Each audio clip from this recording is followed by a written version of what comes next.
So this is fun. Yeah. Woo! Dan's still in New York. New York. We're in Miami, but today we've decided to all be in the shipping container. Yeah. It's weird being all of us in here. It is weird. We never do this, not even for Mystery Crate. Yeah. And so one of the reasons why is because Dan wants to be able to see us all at the same time, which is a great idea, except Zaz's head is so big, he obscures the camera. Head. Yeah. So now, in order for Dan to be able to see us all, we are all in these weird positions like we're playing Twister. Yeah. Tony's off to the side. Chris is bending his knees a My little right bit. foot's on green. I'm over here leaning. Yeah. And Zaz's head is like an eclipse. I got big ol' head. Yeah, you got a big ass head. That's how the kids say it. Big ol' head.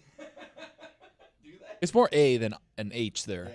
I hate that, man. These Big kids. It's because it's supposed to be big ass, but then you say big ass, but the kids don't know. They just read it, so it's big all head. Kind of like that. My daughter called me bruh the other day. What was that like? She's 7. What was the context? It was just like I said, like, you can't do that. She's like, bruh. Yeah, but bruh's been around for like ever. You know, that's She's 7. yeah, but that's not new. It's not a new term. Zaz, you were calling your dad bruh at 7? No. I'm gonna call him sir. You called your dad sir? No, I didn't call him sir. I was gonna say Would you ever call your dad bruh? no. Recently, Yeah? yeah. Like after I became a man, I started calling him by his first name. What? Yeah. So I For call real? him, like my dad's name is Tony, so I call him T. Like recreational? Yeah, like recreational. Like T, where are you? Nickname. Yeah, or I rarely call him Tony, right? Like I call him T, I call him Pop, but like Dad, I haven't said in a long time. I haven't said dad in a long time, but I don't call my dad by his name either. Even by nickname? No. You say hey. I don't know. you don't call him by his name at all? Hey, where are you?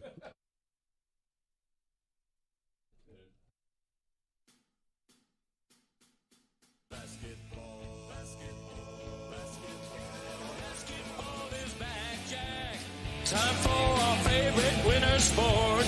The summertime is over, so let's head down to the court. Time for the tip-off. Give me fast breaks on the attack. Will you shoot a three or take it to the rack? Basketball is back, Jack. It's a dream shake down in the post, or a killer cross you love the most. When the offense tries to run and gun, is it man-to-man or box and one? It's big plays and talking smack. That's how you know that basketball is back, Jack. Let me hear you say, basketball, basketball, basketball. Basketball is back, Jack. 360 dunks and pick and rolls.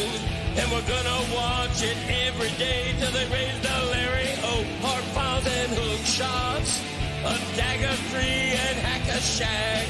If you say this game's the best, I'll say Zagak. Basketball is back, Jack.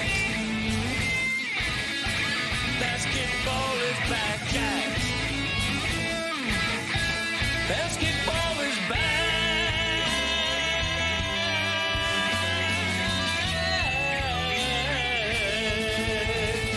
Basketball is back, Jack. You will forgive me as I stumble through New York, drinking too much every night in New York, because I'm seeing a lot of people that I'm really happy to see and celebrating with them a fun holiday time. I have been a little bit disconnected in ways that are hard to explain from exactly what's happening at Notre Dame over the last couple of days. They're mad at you. And how the country, they're mad at me now because I'm sitting with you. How actually. the country is turning against Notre Dame in a way that I underestimated. Like, I've been covering sports for a long time, but I didn't realize exactly what this would become over the last couple of days when you have Notre Dame actually being wronged, complaining about being wronged, and then America getting the chance to laugh at Notre Dame for whimpering about the wrong and how frustrating it must be to actually be right about something in sports, but handle it in a way that complains and allows everyone to call you a whimper. I underestimated how much joy America would get from watching Notre Dame suffer? So the Notre Dame thing, I want to be clear about this. One of the great things you get to do in sports especially, and it's rare, but sometimes it happens, is be both Goliath and David. You get to be like the big bad thing with all the resources and all the history and literal golden Jesus, but also be the upstart that is being trampled upon by the bigwigs, the elites. And Notre Dame gets to be both of those things. Oh, but how do you do this? One's so interesting to me. How do you successfully do being a victim, complaining about being a victim, and then become more of a victim because Stephen A. Smith and Michael Wilbon can now unleash? I've always hated these people. I've hated them for 50 years. I've hated them, and now I get to hate them and enjoy that they're wrong. Let's play again. This, when I say I underestimated they this, really do hate them. No, the hatred. Look, we have unleashed a violent torrent of vomit that has existed inside of Stephen A. Smith and Michael Wilbon and the most indignant of people who have thought that this is a sanctimonious franchise. Well, they know Goliath. They know that years. Version. And so play again. I did not do enough with this week. The live podcast reaction of those two kids watching Selection Day and realizing together, oh my God, they've bleeped us. Certainly is going to be Miami or Notre Dame. So, number 10. No!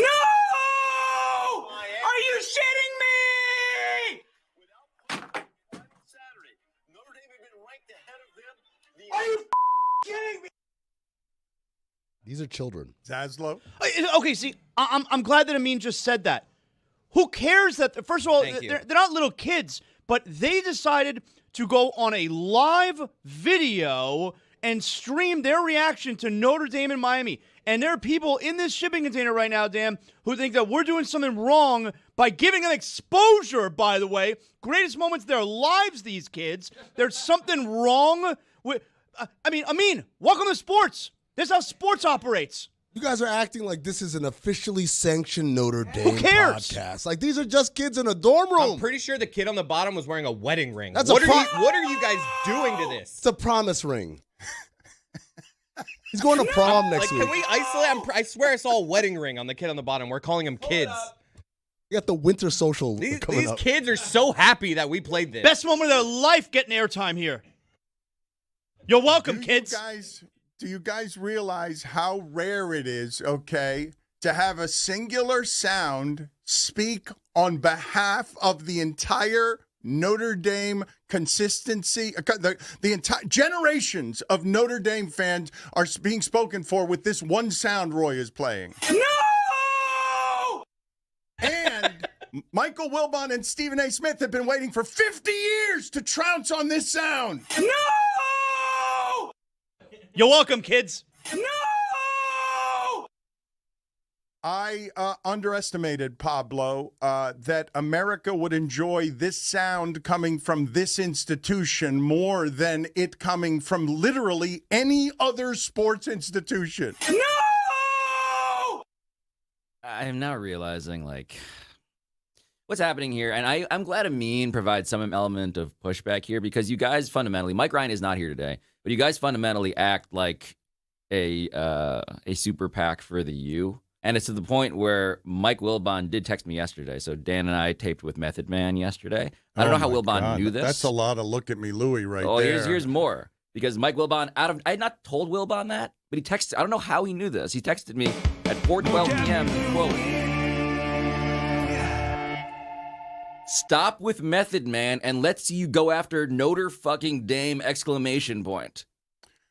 And he's not joking. I just saw Fuentes walk into the room. Roy, has he gotten together the montage that I asked him of just go find from the internet an assortment of voices who are delighting in what is happening here? Because I'm telling you, when I've known Wilbon and Stephen A. Smith for a long time. I have not seen this spirit and this bile. What is left to go after? No, you want you to investigate Notre Dame? That kid, that sound feels, I told him, it feels like they've suffered enough What do you want? No, let me explain to you what's happening here, because I know Michael Wilbon and Stephen A. Smith, they're wrestling characters, how it is that they summon what is performative outrage and what's real. I've summoned the slumbering giant in me who used to hate for all the right reasons. These are two guys who have really gotten hardened by the industry. It is rare when I see the genuine rage of Petty in their voices and in their bosoms. What sound do you have there, Roy, that Fuentes has put together? Who are the stars of this sound montage on just the pettiness of hating Notre Dame?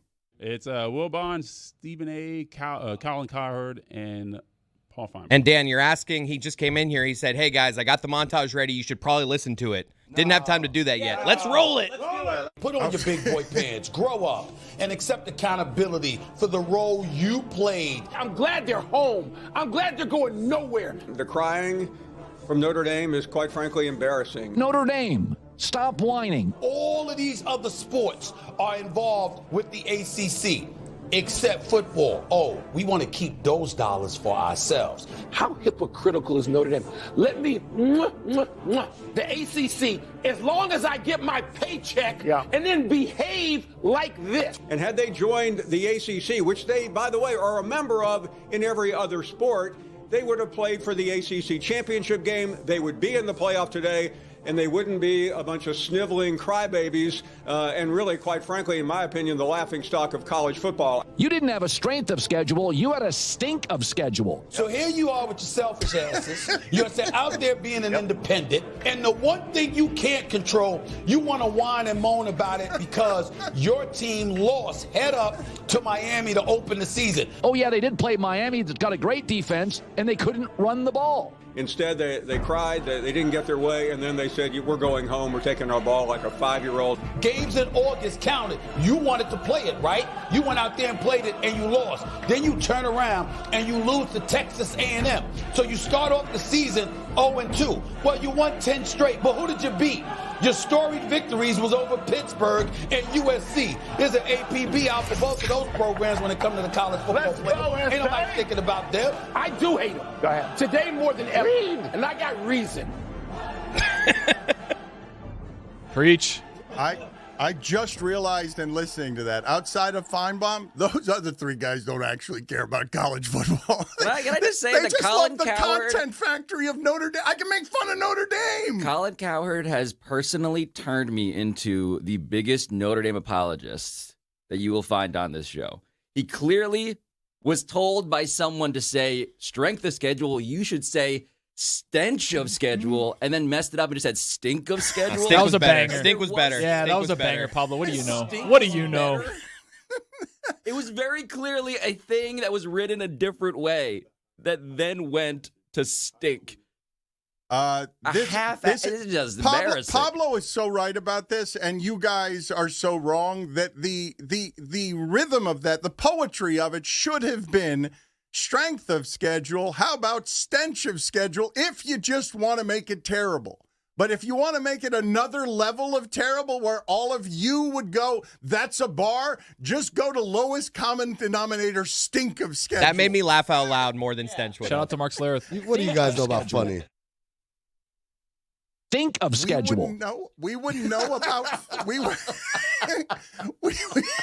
It doesn't even begin to make sense. No, it's not poetic at all, but he just dumbed it down for the sports radio audience, and it kills. Think of schedule.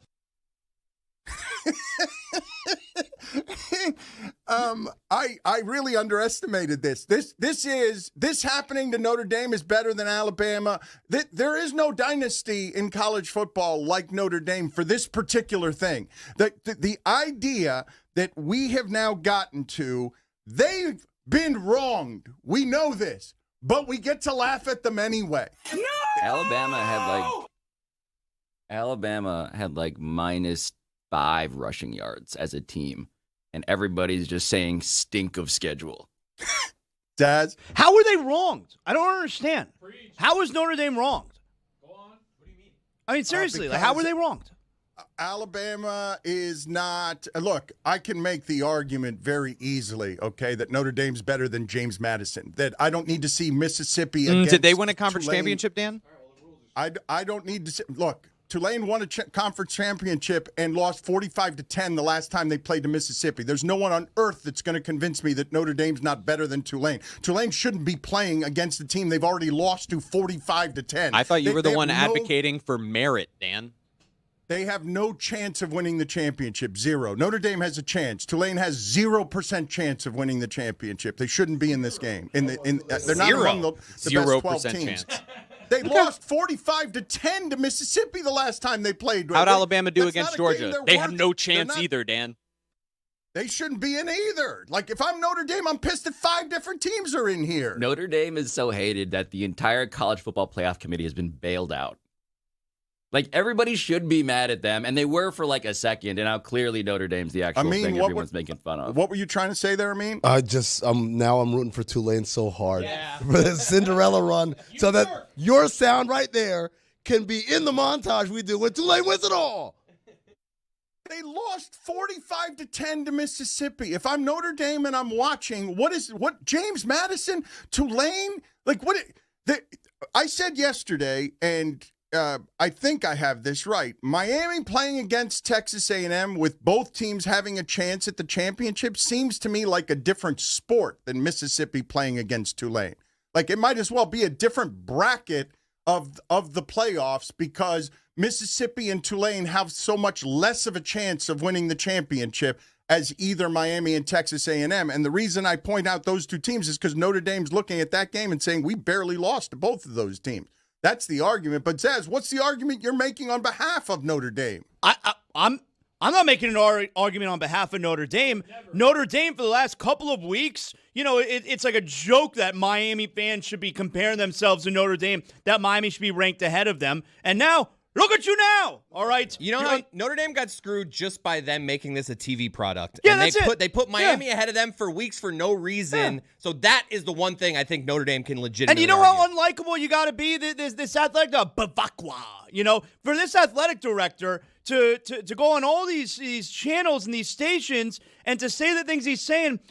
If you believe, most people believe Notre Dame got screwed, yet everybody now is bashing Notre Dame. Do you know how unlikable you have to be for everyone to seemingly agree? I don't agree, but everyone for seemingly agree that you got screwed, yet they're dunking on you. I mean, it's Bavakwa. I'll tell you, I got a piece. There's a part of me that thinks he should be fired. What? Yeah, that's right. For what? Of what for cause? Notre Dame to have gotten screwed in this scenario, yet everyone is dunking on Notre Dame because of this Bavakwa and him going all around the country saying the things he's saying. Hold on, Zaz. They look terrible. Hold on. The reason why I consider firing Bavakwa. The reason why everybody's dunking on them is because they think they're better than them. Yeah, that's right. And guess what? They're not. Yeah. Guess what? Where they are, home. That's right. Guess what? They didn't want to show up to the pop chart. Yeah, that's right. Guess what? The Echoes podcast where you got Bavakwa. Yeah. Put it back on the screen. Put a picture Put up it there. back up. Look at your serious face. You know what they look like? Get out of here with your serious They look like they're at Upelonio, Dan. There's a funeral going on in South Bend. Look at that. Jessica's going to be on the show with Upelonio. With that Bavakwa. Are we sure she's going to be on? What Zaz is saying is both crazy and understandable, okay? Fire Bavakwa is a ridiculous thing to say. Bavakwa is saying exactly what Notre Dame fans feel. And, I mean, this is what I wanted to ask you as somebody, front offices, crisis management. I have legitimately been surprised that I believe that most of American sports fans would indeed make the argument on behalf of Notre Dame with a 9-game winning streak being one of the 12 best teams in the country. Yes. But I don't have a lot of examples that I can give you of that being the case, someone going out in public and advocating on behalf of the fan base and then having everyone turn on him because of the way he's doing it. So my question to you is, honestly, how do you do this if you're Bavakwa? Because this ain't the way. Even though I believe he's absolutely articulating what his fan base wants him to articulate, but he's doing it without an understanding of who and what he represents that's going to make everyone turn on him because he's saying the correct things on behalf of the fan base, and everyone's turning on him anyway, and I just don't know if there's a right way to do it. Is there? Dan, I'll tell you a little story that's kind of like this. I remember when I was with the Suns, we were locked in this heated race for the 8th seed in the Western Conference. It was us and the Nuggets, and there was a late season game between us at Denver. And, whoever won this game had the season tiebreaker and was going to get that playoff spot in all likelihood. And Grant Hill has the ball, and he drives, and Dante Jones is dead to rights. So he just sticks out his leg, and he straight up trips Grant Hill. Grant Hill falls, ball goes out of bounds. They call out of bounds off us. We lose the game. The NBA at that time had like this call review system. So after the game, it was my job. I had to go into the system, and I had to log the play. And what was the purpose of the log? Oh, it was uncalled foul. And then describe the thing. And we sent it in, and we're like, all right, cool. And then we got the answer back from the NBA the next day. And like, upon further review, yeah, that should have been a foul call. You guys still lose the game. No free throws, nothing. Yeah. It didn't make you feel better? It was. We were like, why do we do this then? This is such a waste of time. And that's what I think about when I look at Bavakwa, as Zaz says. The idea, he did this. You know what? Did it change anything? Did everyone say, you know what? On second thought, they should be in the playoffs. Yeah, let's change it out. No one says anything. At best, everyone's like, oh, that's a shame. At worst, it's what's happening right now. You made all of public opinion turn against you. Loser behavior. Well, and also, like you're saying, okay, he's going out there and he's the mouthpiece for the Notre Dame fan and everything the Notre Dame fan wants to say. Dan, you can't convince me that Notre Dame fans are saying, oh, my God, Bavakwa better get in front of a camera and crush the ACC. It's an insane complaint about what the ACC did to Notre Dame. Well, hold on. The least mysterious part of this whole story is why they're doing this and why he's doing it. The only thing that we live in an era where the only thing we care about is being right. It doesn't matter whether you get the justice you think you are warranted. It is the fact that you get to say out loud, I'm right and you're wrong. And Notre Dame is perpetually, I think, trying to tell everybody. And again, I think they're right about this. We got hosed. And everyone's just laughing at them because they just hate them. That's what's happening. Pablo, the problem is, typically when someone behaves in this way, we say they're acting holier than thou. The problem is in Notre Dame's case, they actually think they're holier than thou. That's the added context to all of this complaining.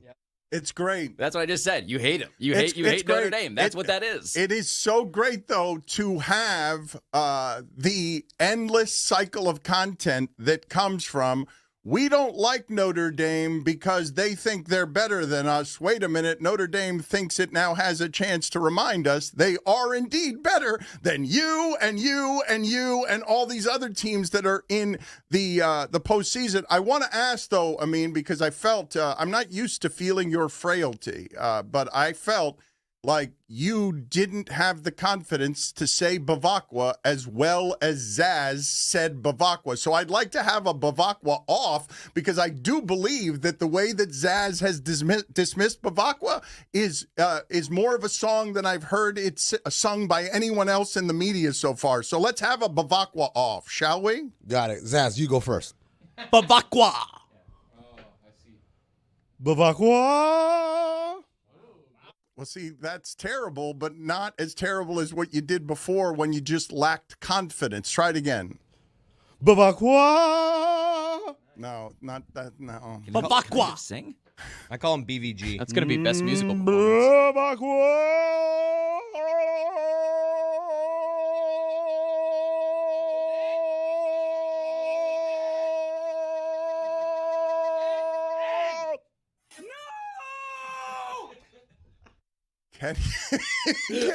No, the answer to your question, Pablo, can Amin sing? I believe Roy has answered it. Can Amin sing? Held that note, though. You guys don't think that there's another program in the history of programs that would create exactly this, right? I'm talking about the perfect one. I'm talking it's about the perfect all one. right, so do it throughout sports. Don't even make it college. Just give me the program that gives off self-righteous that would create the swirl of content. It's like if the Yankees protested the wild card. No, Tony's got the one. Duke basketball. Tony's got the winner. Duke basketball. They think they're better than us. Guess what? That's the winner. They might be. Yeah, see, that's the thing, though. When you say Duke basketball, the reason it's a better choice is because Duke has made us eat it recently. Notre Dame has not made us eat it recently. Like you have Notre Dame's success is fossilized and cobwebbed. They have played 4 championships recently, but been blown out. Pablo, off the top of your head, do you remember the last football championship that Notre Dame won? I mean, I grew up in the 90s. So vaguely? So Lou Holtz winning 1 is him summoning what was their generational past, but Duke has won recently. The Yankees have won recently, but people have enjoyed the last whatever years it's been of the Yankees not winning. But there's something key to this, in fairness, right, to the argument, which is they are objecting to the rules. They're objecting to the system. And so when I'm reading Brett Yormark, who's the commissioner of the Big 12, say, and this is his quote, Pete Bavacqua is totally out of bounds in his approach, and if he was in the room, I'd tell him the same thing. You have to accept it. We all sign up for it. He's saying, we all agreed to this system. You are not bigger than this system. And meanwhile, Pete Bavacqua is saying, very conspicuously, the only Power 4 conference commissioner he's spoken to since Sunday is the SEC's Greg Sankey, which is now the next phase of the stages of grief, which is, I'm now going to get with the hottest girl I can to prove how attractive I am. And that's why he's saying that too. I mean? Yeah, okay, so first of all, there's still Yormarks running around? Oh, my God. I thought we got rid of all those guys. Oh, Multiple Yormarks. No, and doing a good job running that conference and getting the private equity money because he's running circles around all these idiot ADs who aren't as good at their job as that guy is as a snake oil salesman. So the other thing... I'm sorry, Dan. Send me to the penalty box. I'm going to write that one down. Some pregnant pauses today. As I'm walking away, as I'm going to the penalty box, let me just say, Danny B was talking in my ear. No! Oh, wow. And the lack of accountability. Pablo just said they think that they're bigger than the system. Yeah, they do. Yes, they do. They're an independent. They've got a contract clause that allows them to guarantee themselves their way into the championship next year if they're in the top 12. A contract clause I'm assuming no other school has other than the one that's independent and not bound by conference teamwork. They are bigger than everyone, they think, but they haven't been for 30 years. As a championship entity. But that's the conflict, right? Brett Yormark is good at his job because this is business. Notre Dame is good at being a program because it's business. And now they're reckoning with what it is when business and success are not the same thing. I can't honestly think of an example. You guys are mentioning Yankees and Duke, and yes, many people would enjoy their downfall. I have watched over the last few years people rooting against Floyd Mayweather, rooting against Alabama football, rooting against Jake Paul, like where you're hate watching. You're tuning into hate watch. Dodgers? Yeah, they're going to become that if they aren't that already. Dodgers would be the modern equivalent, but that's from winning too much, the right? Chiefs are getting a little bit of this season. Yeah, I was going to say the opposite. I feel like nobody hates the Chiefs. I feel like they're winning in the NFL, but people don't feel that way. Taylor Swift effect.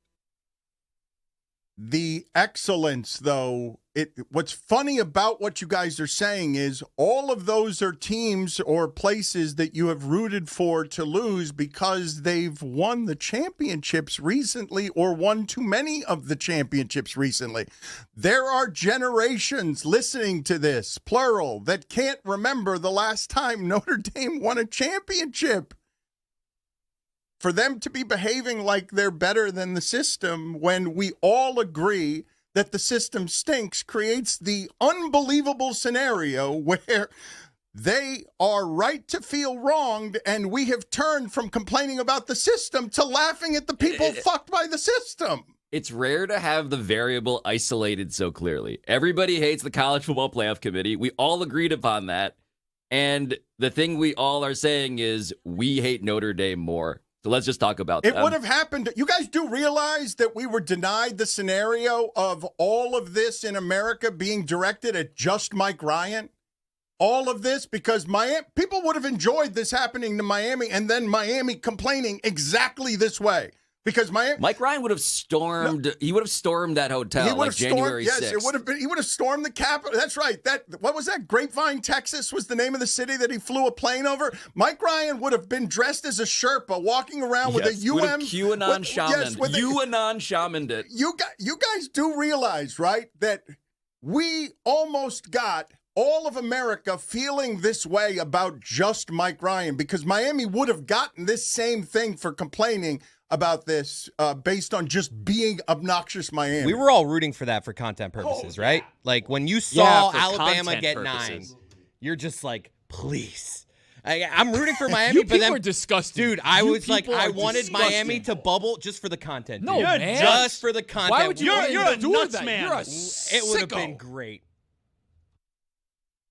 Do me a favor, please, of putting in the picture-in-picture that Notre Dame podcast so that I can just see over and over the reaction. Well, that too. You could put them both up there if you want, because Mike Ryan was very close to being that Notre Dame podcast, to being everything that's happening to Notre Dame. I wanted to segue, though, here for a second while Amin and Zaz are watching what's going on with the Heat. I believe the disaster scenario has arrived for Tyler Herro. I believe that Tyler Herro is going to end up being traded. I don't believe that the last 5 or 6 games are just the Miami Heat have missed their three-pointers in these 5 or 6 games. The worst possible thing, Zaz, has happened to Tyler Herro, which is in the last 6 games, 5 of them have been lost by the Heat. And worse than that, all of the fun, not the winning, all of the fun of, hey, we score 140 points a game, disappeared as soon as he reappeared. And all you have in front of you now is a fan base that fell in love with Norman Powell is blaming Tyler Herro for coming back and mucking it all up. I really honestly don't know how this could have gone worse optically for what Tyler Herro wants to accomplish in returning. Yeah, but it's not as if, okay, Tyler's back and Norman Powell isn't getting the shots and Norman Powell's not scoring. Like, Norman Powell still is getting the shots and still is scoring, but yes, the optics are terrible. We know Tyler Herro's terrible defensively, and they have not been as good defensively over this stretch here where they've lost 5 out of 6. And most importantly, they've lost 5 out of 6, and they're not scoring the way that they were before. So, Dan, also, if you look optics at it, are bad. They had a run and gun offense. They were looking very good in the beginning of the season, but it feels like it was a bit of a mirage, scoring all these points early on with a lot of people still trying to get things together, adding in another piece, and it's like this team was. I think Zach Lowe said on his podcast yesterday or a couple days ago, they're like 13th or 14th in offense, even though they're scoring so much. I told you guys that when they were scoring all those points, it says instead of them.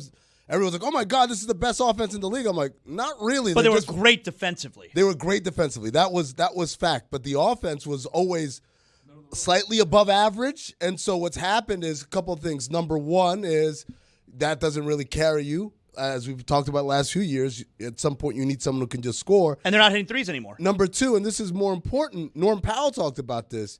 The league scouting report has caught up and said, okay, we're not going to let them just run every possession. We're going to slow the game down. We're going to ugly it up. Orlando did a great job of that last night. And now that offense doesn't have as many opportunities to put up those gaudy point totals. But Zaz, you're right. It is the defense. Last night, I'm watching Desmond Bane do whatever the hell he wanted. Yeah. And they never adjusted. They never came up and greeted that attack. They just let him keep getting to the rim over and over again and hitting threes, and he had his way. And this is a guy who's been having an awful season. I knew that he were going to lose last night. I knew they were going to lose that game. Again with this. Well, what? Again with this, you're a visionary after the fact. You never tell anybody beforehand, but you tell them after. Jeremy, do you have something for us here? Because if Wagner's not going to play, okay, and a bad three-point shooting team, because Orlando's been that with Bane or without Bane, they've been that for 2 years. They're terrible at that. But Orlando and Detroit last year were a good deal better than Miami. Indiana as well. I expect that Miami will have trouble winning road games all year. And I believe before the season, Orlando and Detroit are better, and I believe they're still better. You're seeing what, though, Jeremy, after 6 games of the Heat have missed an awful lot of threes, like threes that are not contested, threes that they've been making all season. Yeah, they got a bunch of open looks yesterday that they just didn't hit, and that's really where the role players have kind of come back down to earth, right? Fontecchio going to make a shot this year? Well, we were losing our minds over that. He's come back down to earth, and particularly the bench has How about played. Jovic? He never even plays. Where is that guy? $15 million a year. He can't even off the bench. They've played poorly on the road, in particular, that bench, and when you can't get out and running because you can't get a stop, that's where the bench struggles. And Jaime Jaquez Jr., not the same half-court player as he is in the open court when he's running that second unit. So this is where having the next 6 days before they play their next game is going to be a benefit to Erik Spoelstra, and that he can try to figure out, okay, what combination of guys do I need with this bench? How do I get Khalil Ware engaged when he's coming off the bench? Because you're not blaming Tyler for any of this, though. Like this, all I'm not seemed to start- blaming Tyler. Okay. I'm saying everybody has been doing a poor job offensively recently, but I also think it's not A plus B equals C with Tyler Herro. Like they happen to also just be playing poorly on the defensive end all the way around. They happen to look. Their starting lineup has still been really good. Like when you have Tyler was a Andrew plus Wiggins. last night, by the way. These are guys who have played well together. They've played 4 games with Norman Powell and Tyler Herro. Let's not completely whitewash all this. Tyler Herro down the stretch was horrendous. He was awful last night in the final 6 minutes. And to me, it's like, it's what, he's been in the league 6-7 years. Don't do it. Don't do it, Zaz. I know you want to do it. Don't do it. He's been in the league around 7 years, and it's the same fourth quarter of like, as things are going wrong, his decision making is always, I gotta save it with this horrible shot, and I'm like, what are you doing? What are you doing? I'm not as mad at the wide open shots that he misses. Like that late one, that was like, everything was. He had the one would have brought it to 4 with like 40 when they seconds forced left. 2 turnovers and it was a momentum. That was exciting. It felt good. He was too open. There is such a thing. I'm mad at the one that he took before that. With where like it's 6.5 minutes I'm like, left. what are you doing? Yeah. There were back-to-back possessions there where he took contested threes, and they were inching their way back into the game. Now, part of that is that they're trying to take shots 6 seconds in, and that's what they've all been taught. I mean, you can even look earlier in the game. There were 3 straight possessions where Fontecchio took a shot with 19 seconds left on the shot clock, and he wasn't in rhythm.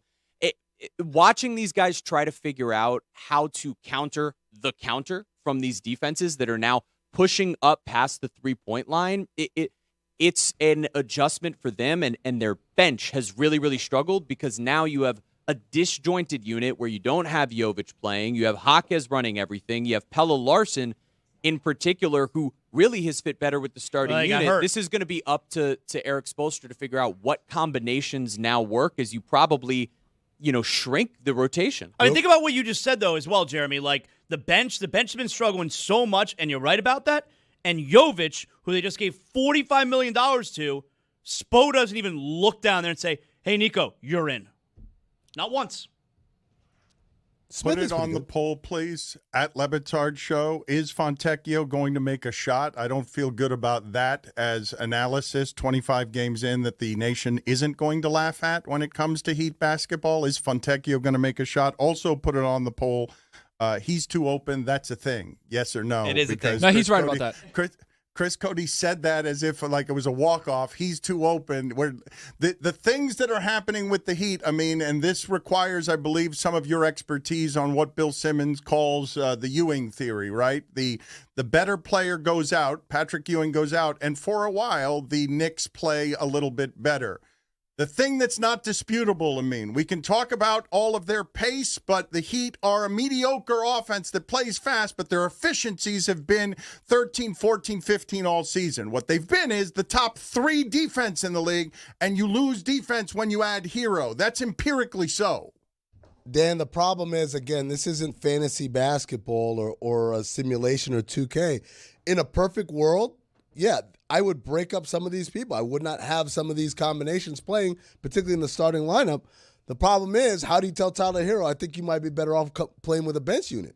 This is the way that you tell say him. it. That's how you say it. The way you say it to him is, hey, Khalil Ware's not going to play 12 minutes a night on this team. You didn't have a strength of schedule. You had a stink of schedule. I can't believe you guys shat on that.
B with Kevin Hart. I'm very excited about doing this because this is a human being I'm very curious about. His insatiability, his conquering, his ability to be, I think I can say this, if not the most successful comedian in America, the most popular comedian in America. Usually stadiums don't get sold out. Kevin Hart, thank you for being here. I am really interested in finding out how you're built. Your friend Neil Brennan tells me, ask him about his past and you will understand why he can't stop working and why he will never stop working. That's very true. Neil is a really good friend of mine. Great guy, too. I like Neil all around in general. He's just a good definition of a person. But yeah, man, I'm on your platform, so I'm a firm believer in allowing people to be great, and you are good at what you do. So in this interview, be you. But if we can go as in depth as you want, what questions you have, you'll get great answers and great feedback. I'm here for the greater of good. Okay, well, I'm happy to have you. So let's start, though, with your conquering. It seems like you are hell-bent on proving something with employees and worth and building and creativity. You want to be what? Like, it seems like you've arrived at what would be a destination for any comic. I think that it's, I can simplify it. Right, I can simplify it. I think what some people tend to make extremely complex and difficult, I do a good job of making those things easy. Right, for me, I look at it from a perspective of we all have an option in our life to do as much as we possibly can. Right, and you can take that option and max it out. Or you can do the minimum, or you can, do, I guess, what can be deemed to be the mid-level of whatever, right? But there's things that are put around us that do nothing but give us the opportunity to succeed and grow. And it's how you use those tools around you to basically be a version of your best benefit. And my tools that I've been able to form and put myself around are people, right? I've been around some really great people that have achieved a lot of amazing things in their lives and their careers. And in doing that, it's motivating, it's inspiring. But have you met many like you? The Rock you guys seem to have like a common space where you both understand, yeah, we want everything. We want everything. You've met a lot of people like that? I've met a lot of people like that. I'm an entrepreneur.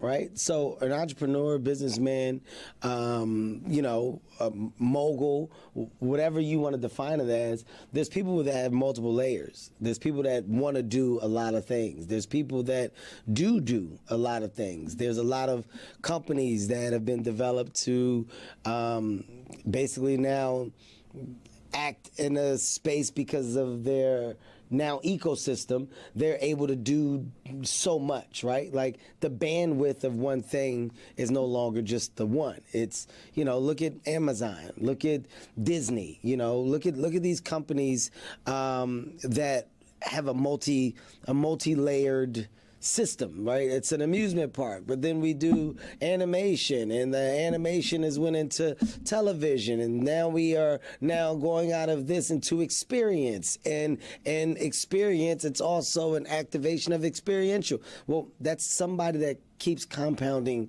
on one idea, right? Amazon was once one thing, well now is Amazon Prime, Amazon Fresh Markets. You are many things. You are tequilas, you are interview shows, you are documentaries. Everything, but it comes from looking and being inspired by the people that are doing it at the highest level. So I'm trying my best to create an ecosystem. So Kevin Hart is not just the talent anymore. That's one layer, right? The talent got me in the door to be an investor. The investments got me in a place to build on opportunities that I thought that I would never have.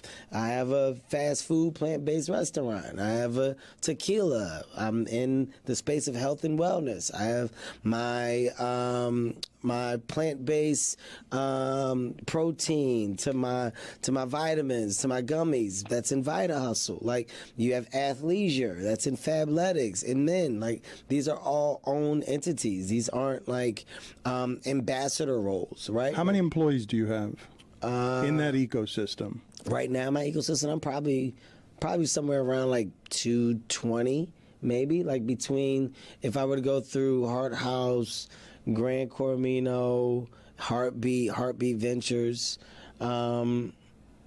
probably pushing around 220. Because your life looks from the outside, anybody would look at it and say, man, that seems fun. And some of what I see in your life, because I'm way outside it obviously, is like, man, that seems like a lot of responsibility, a lot of pressure, a lot of people that he doesn't want to let down. Mm-hmm. And I don't know if his life is always fun. I don't know how he leads. It seems like he's got a lot on him. Well, you have to have some type of passion for the thing that you're doing, right? Like, is it stressful? Does it become a lot of times? Of course, but that's a part of the journey. It's not going to be easy. It's not supposed to be easy. If it was, then everybody would do it.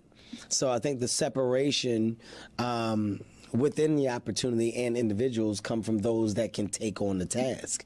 So delegating, organizing, building structure, all of that stuff, it comes from grasping the mindset that you can't be the one doing it all. You have to invest in people and trust in others to help you build. You need great minds around you. You need ideas. You need people that can flourish within the thing that you're building. That's the only way it gets bigger. So I'm a firm believer in giving my future world of stars the platform to be great. And by stars, I'm not talking about people in front of the camera. I'm talking about the people behind. I'm talking about my business minds that I'm sitting across the table from that really do understand my goal. Right? Those are the important pieces to my puzzle. That's who's helping me. But what are the growths that you find most personally, emotionally rewarding? Like whether they're for you, how you grow your career, or who you're helping. Like what do you identify as the most moving forms of growth in this ecosystem as you continue to just branch out and really you're not just a comedian, you're a brand, and I am curious about what moves you there. It's not just laughter and it's not just money. The biggest piece of inspiration that I find is the concept that I'm not supposed to be here. I'm not supposed to be able to do what I'm doing or the things that I've been able to obtain. I'm not supposed to be here. I come from North Philadelphia. I'm an inner city kid. From my culture, from my community, life is pretty it's pretty direct. You're supposed to be content with the space that you operate in and what you're given, and that's supposed to be life. And a lot of people step and repeat in that manner, right? There's a lot of broken households. There's not a lot of college. There's not a lot of understanding.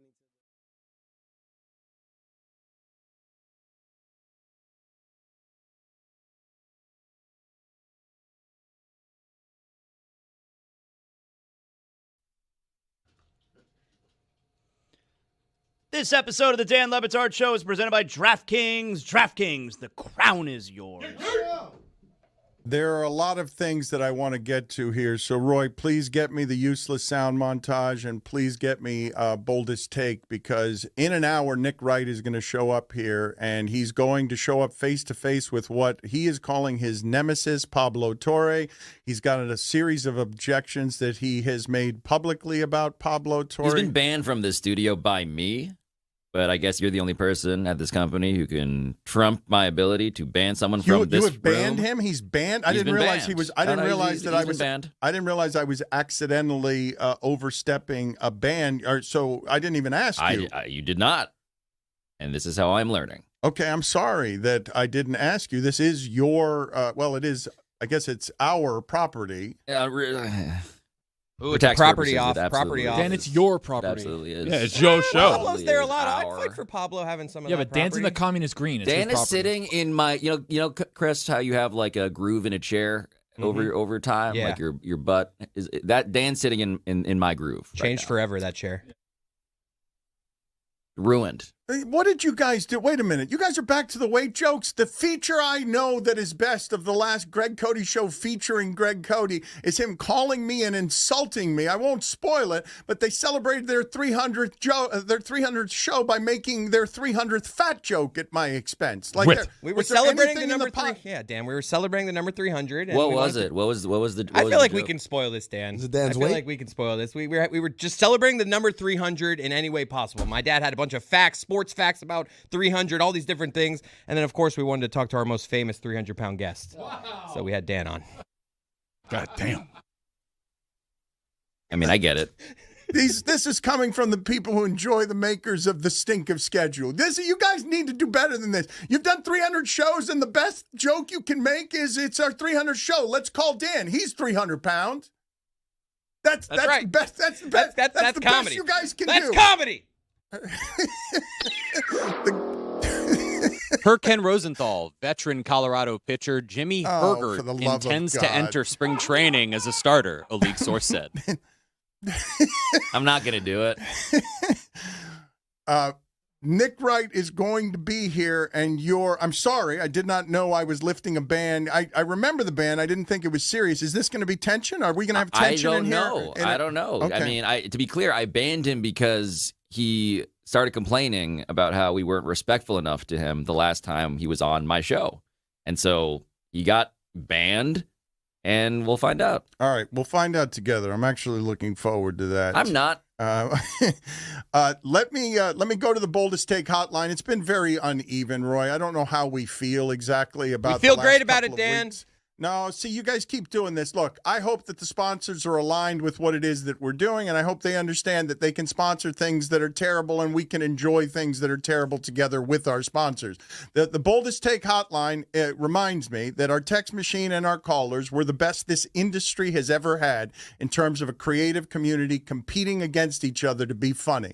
The callers have lacked something to be desired in terms of consistency. So I'm sorry I do not frame this the way that you wish me to for the sponsor, but the sponsor is going to get truth-telling from me, and Boldest Take the last 2 weeks has not been good enough to support the sponsor that has supported us. So I need the callers to be better. Roy, how do you feel about this batch? Have you heard it, or did Fuentes send it over with no editing? Is that the way we do things around here? That's the way we do things around here. Great selling on that there, Dan. But, yes, it's going to be great, and it's brought to you by Boost Mobile.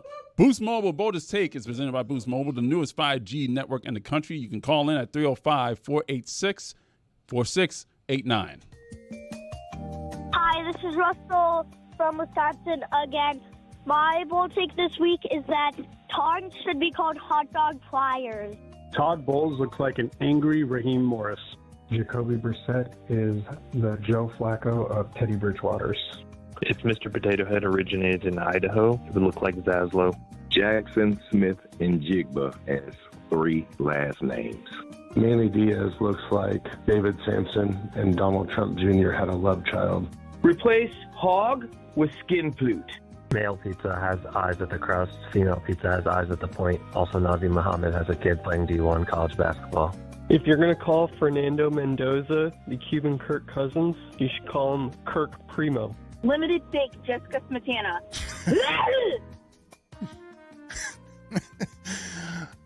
Slightly Primo? better. Oh, really good Primo's limited is bake. right there. You got to go Primo's, though. I mean, Manny Diaz. That's a good one. That was a great call. We are going to get to the useless sound montage in a second, and there is some other sound that I want to get to here. But before we go any further, a story, I don't know if Pablo knows this story or not. I wonder if you guys have heard this story. The James Bond movie. Zaslow does not watch James Bond I've seen movies, 1.5 James Bond movies. which ones? I watched for the first time Casino Royale a week and a half ago. I enjoyed it very much, and I'm in the middle of Quantum of Solace right now, which I've been told is the weakest, but it doesn't matter because I'm going to finish it. So there's a movie from very long ago. I guess, would Sean Connery have been the James Bond in Octopussy? I think it would have been Sean Connery. And there is a diamond encrusted thing from Octopussy that's worth a lot of money that a thief tried to steal recently. I'm going to say in Australia. And the thief decided to steal this, Pablo, by swallowing a Fabergé egg that was worth a lot of money. And what ends up happening after that is they caught the thief, and then they waited around for the thief to incriminate himself. By the time that the Fabergé egg passed through his body, totally intact, with the price tag still on it, with the proof coming through the man's system. And I was just wondering to myself as it happened how lonely it must have felt for that criminal to know that he had no choice but to at some point provide the proof of his crime to those police officers, and just sitting around with the stomach pain of stewing, of knowing at some point I'm going to go to the bathroom here. They're going to check through this, and they're going to find that I did indeed eat these diamonds and shit them. Jeremy, what are the details from this story that people need to know? I'm so glad you asked, Dan. It was crafted in 18-karat gold, decorated with green guilloche enamel set, with 60 white diamonds, 15 blue sapphires, and the egg open to reveal a miniature gold octopus with 2 black diamonds for eyes. Now, if you're wondering, yes, this was in Auckland, New Zealand, where he walked into the store, swallowed it immediately, and yes, that chain was still attached after going through the digestive tract. As you mentioned, the price tag was still there. This had, of course, a price tag of 33,585 New Zealand dollars, Dan. Is he washing this down with some liquid? What are we doing here? You're asking the wrong question. Washing it down, I'm not concerned how he swallowed it. Coming out. I'm concerned on the way out because that thing looks textured, ladies and gentlemen. It's got all sorts of ridges and stuff. It's not enough. I don't think a little loop situation. Well, this is when you feel it coming, you're like, let's make it a little easier. It took here. 6 days. So the police just had someone assigned to watch him for all 6 days. Dan was feeling bad for. I'm feeling bad for that guy. Roughly the size of a large grape is what they said when it was recovered on Thursday night. Okay. Still, that looks like very sharp. That picture we just showed look a lot bigger than a grape. It's textured. Okay, actually, now that I see it next to the thumb, my bad. I thought this was bigger. This is not that big a deal. This is easy. It's like the size of a thumbnail. I thought when we were zoomed, like right there, it looks like the size of like almost like a small baseball. Yeah, it's just a little how's your uncle. Like when you're zoomed in and you see the thumb next to it, this is actually not that impressive. You realize it's not like a dump where it shapes towards your rectum. And it's soft. It is coming through. This is making its way easy. That's a thumb, guys. And again, it could be sideways. It's not going to be like the regular egg shape. It could show up this way, and then the chain could come out first, and then you're trying to push out something else, and then all of a sudden... The chain couldn't come out first. If the chain came out first, it's actually good. Chain's never coming out first. Does it hang low? You could do a little bit of this. That's true. Oh, if the chain came out. You yanking my chain? You can do a little bit of this with he's right the about pantomime. that. Yeah, he's right about Wait that. a minute. So you milk a cow. Look, for those of you who don't see what Amin's doing. Zaz's head is blocking Amin. Okay, Amin is milking a cow. He's milking a cow, grabbing the chain. I don't know if he has this officer who had the, the moment in life where that officer has to say to himself, what have I done with my choices that make me someone who has to wait past this next to this criminal for 6 days? And then you have him coming over and milking the chain? You know what they call it when that guy got his docket for the week, that police officer? Called it the stink of schedule. When you do it, that sucks. No! When Colin did it, it was great. You did it, it sucked. I'm picturing them pulling the chain. They're pulling the chain, and then they get to where the ball's there, and they get a little tension. Oh, no. And then the guy, he's like, I don't want this out. So he's clinching, and then they start tickling him, so he stops flinching. Well, you guys are ignoring the idea that you understand for those 6 days that guy was trying to figure out his alibi, because 6 days is not a normal amount of time for something to pass through a system. 6 days. You guys think there's a lot of stuff that you're eating today that's not coming out for 6 days, and then you're saying that the ridges and the size of that and the chain aren't going to make it problematic to a digestive tract. Dan, this is my favorite part about this. Is for 6 days he's sitting there and the cop is like, you're gonna have to dump sooner or later. And he's like, I don't know what you're talking about. I didn't need anything. What are you talking about? Roy just nailed the noise that it would make on the way out. Yep. That's after the last yank. Can we That's horrifying. Can we remark on the fact that it took 6 days? Am I alone in thinking that's like that's over what I thought the line would be? He was trying to not get caught. This is what I'm saying. Those 6 days of sitting there and just knowing you're denying everything for 6 days, but you just know, clenched for 6 days. You know in your soul that the crime is going to be proven as soon as you go to the bathroom. It's a horrible feeling, but I think you guys might be right when you say this police officer was not questioning his or her existence because he would soon have to milk the chain and wait for 6 days for his crime to be proven. This is the most confident police officer there's ever been. Soon I will have the proof delivered to me if I can just sit here and wait. Soon I will catch this criminal because there's no way that once I sift through this, we won't be able to prove what's proven in the video, which would have been easier. It would have been easier to prove by just having the video of the guy swallowing it, no? There's a label. How did the label survive intact? That is the most shocking part of this entire thing. Lamination is really impressive. It does not look like it's been through anything. Is it indeed laminated? Is the sticker price on the Fabergé egg, laminated? Oh, it has to be laminated. You know, like in Titanic, when they're like trying to clean off those real like artifacts from the down, like that's what this is like right here. It's like there was shit all over that, and they washed it off. Dan, you say milking, but I think it's more of like a flagpole. You know how you have the thing on a flagpole? You're like, and you're putting the flag up. You're just doing it the opposite way. Thank you. This is more milking, right? You're doing up and down. This is more flagpole. And then at the end of it, as soon as we get that last tug, we get that sound of. Yep. There it is.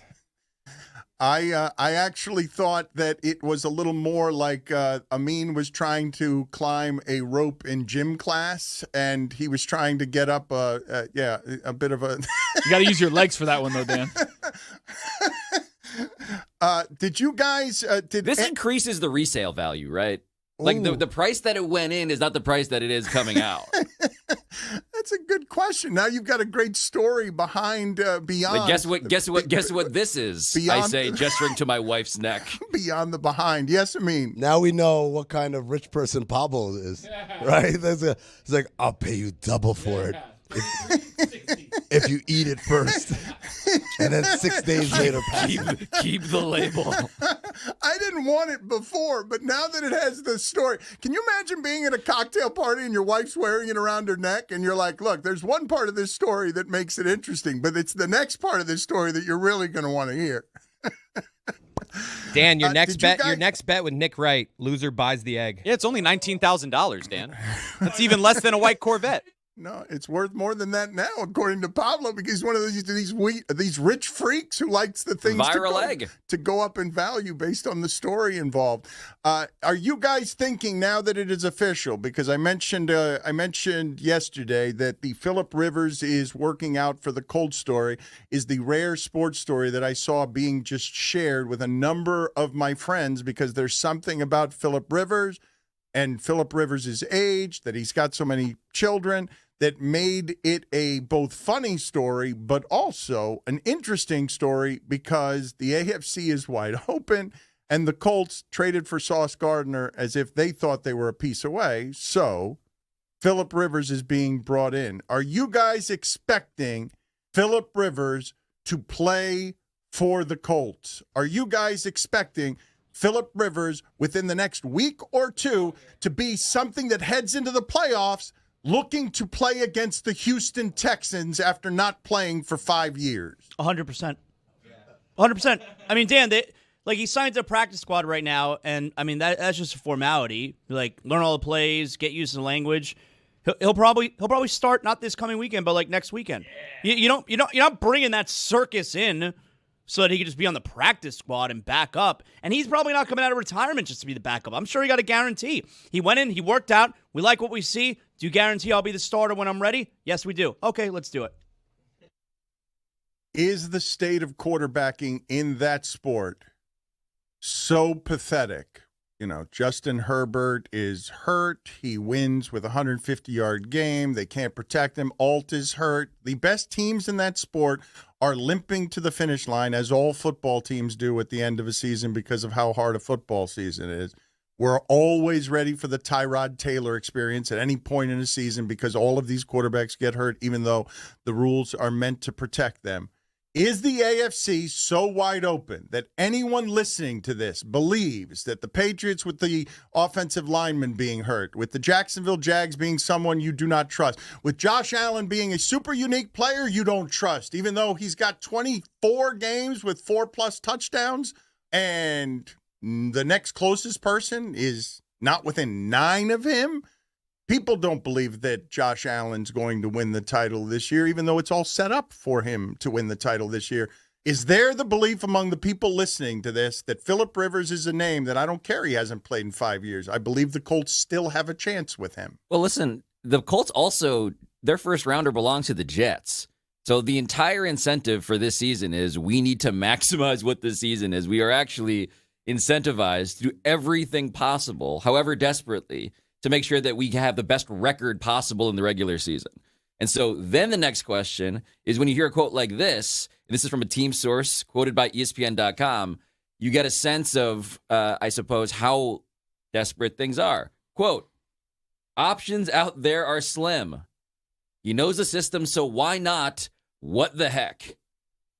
That's the endorsement among basically zero other compelling options for why a guy who's really tight with Shane Steichen is the guy who they brought in. They have a relationship, Rivers and the guy who's in charge of the offense with the head coach. We're talking Phillip Rivers. I got a stat of the day. Start of the day, start of the day. This is start of the day. Start of the day, start of the day. This is start of the day. Start of the day, start of the day. This is start of the day. Start of the day, start of the day. This is start of the day. Phillip Rivers was a starting college quarterback when Bill Clinton was president. Put it on the poll, please, at Le Batard Show. Did you know that Phillip Rivers was a starting quarterback when Bill Clinton was president? I want to talk a little bit about what J.J. Redick had to say about NBA players and social media validation and the reason that people are playing today. Today's generation is playing. I mean, you have seen a shift. We've all seen a shift between our generation and younger generations. I have talked to a number of people, for example, who are in positions of power, who have gotten older, who basically your power friends. Still. Well, yes, thank you, Chris. Yes, my friends in power. That they have 20-year-old employees, and they just have to sort of understand that if you're in a meeting, the 20-year-old employee is going to be on their phone the entire time, and it's just a different generation that works differently, and you have to work around that generation. What is J.J. Redick saying, Amin, about today's 20-year-old player that might produce a Ja Morant that none of us totally understand? Well, I don't even think he's talking about 20-year-old players. He's talking about players in general in the league because, Dan, we finally reached that level where about 90% of the league grew up on social media. Like the guys like Durant and LeBron who remember when social media entered our lives, there's only a handful of those guys left. Everybody else, all they know is being talked about on Twitter, on Instagram, on everything else. And so this is J.J. Redick talking about kind of like the challenges of coaching the modern athlete. These guys, they read every single thing about them. They read every single good thing that's said about them. Even if it's Joe Smith 496-842, they read every single bad thing that's said about them.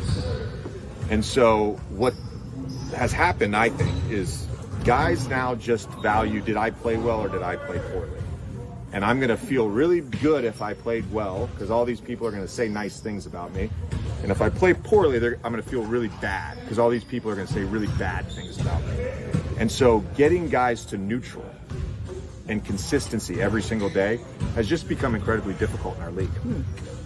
Guys, that's called an external locus of control. Learned about this in business school as well. External locus of control. Why did you play poorly? Oh, because of this, that, da. Internal locus of control is because of things that I control, and I know how to balance myself and figure out what I did right and what I did wrong. And what he's saying is these players are all seeking validation from the voices on the internet without even a consideration to whether these voices are even legitimate or even real, to be honest with you, because we got so many bots running around here just trying to incite people.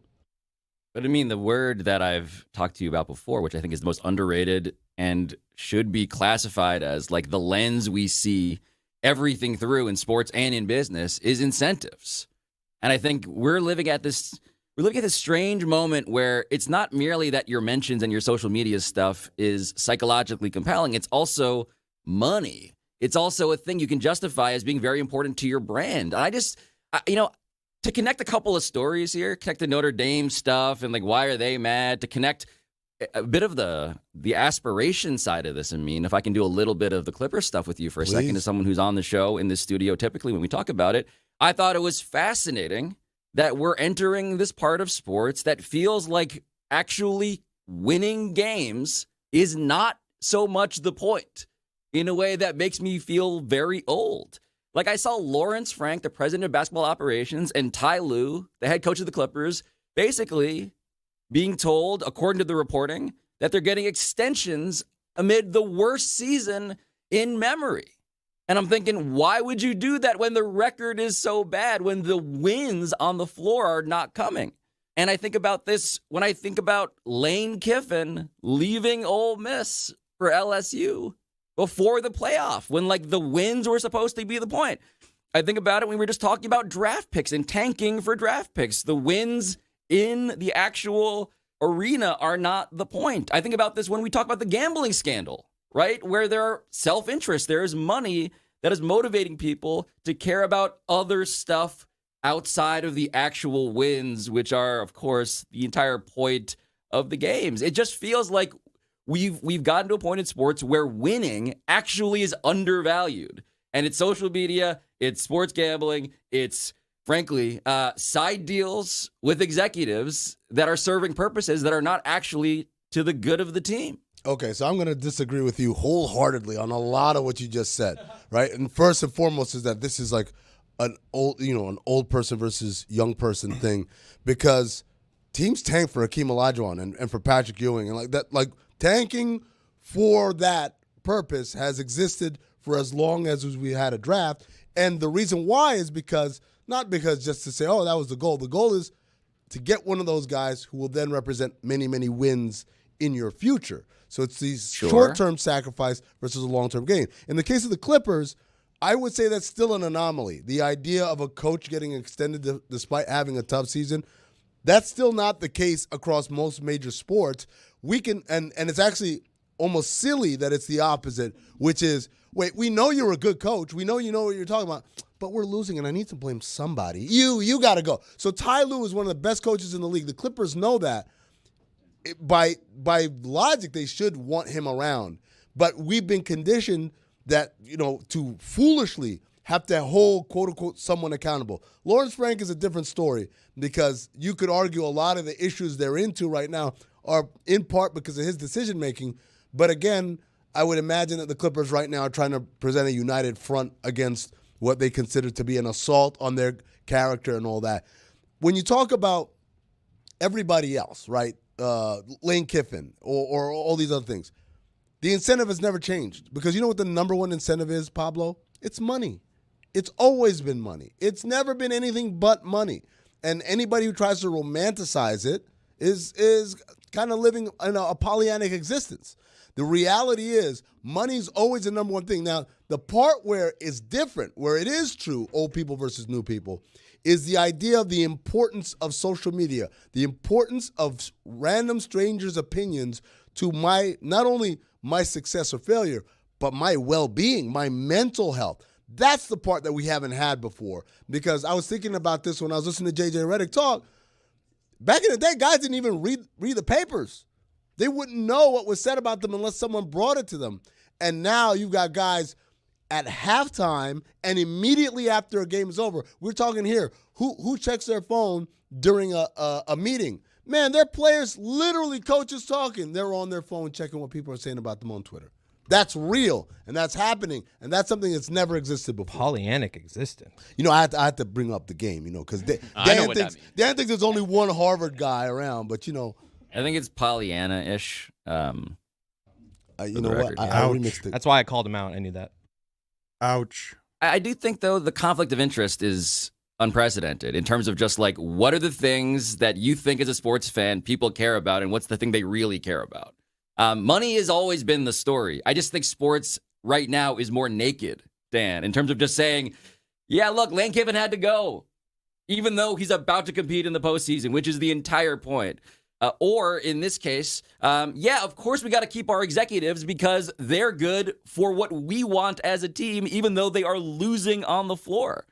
It connects to the fact that we were just talking yesterday about private equity coming in. I believe it's Utah. The University of Utah just had this giant deal they just announced.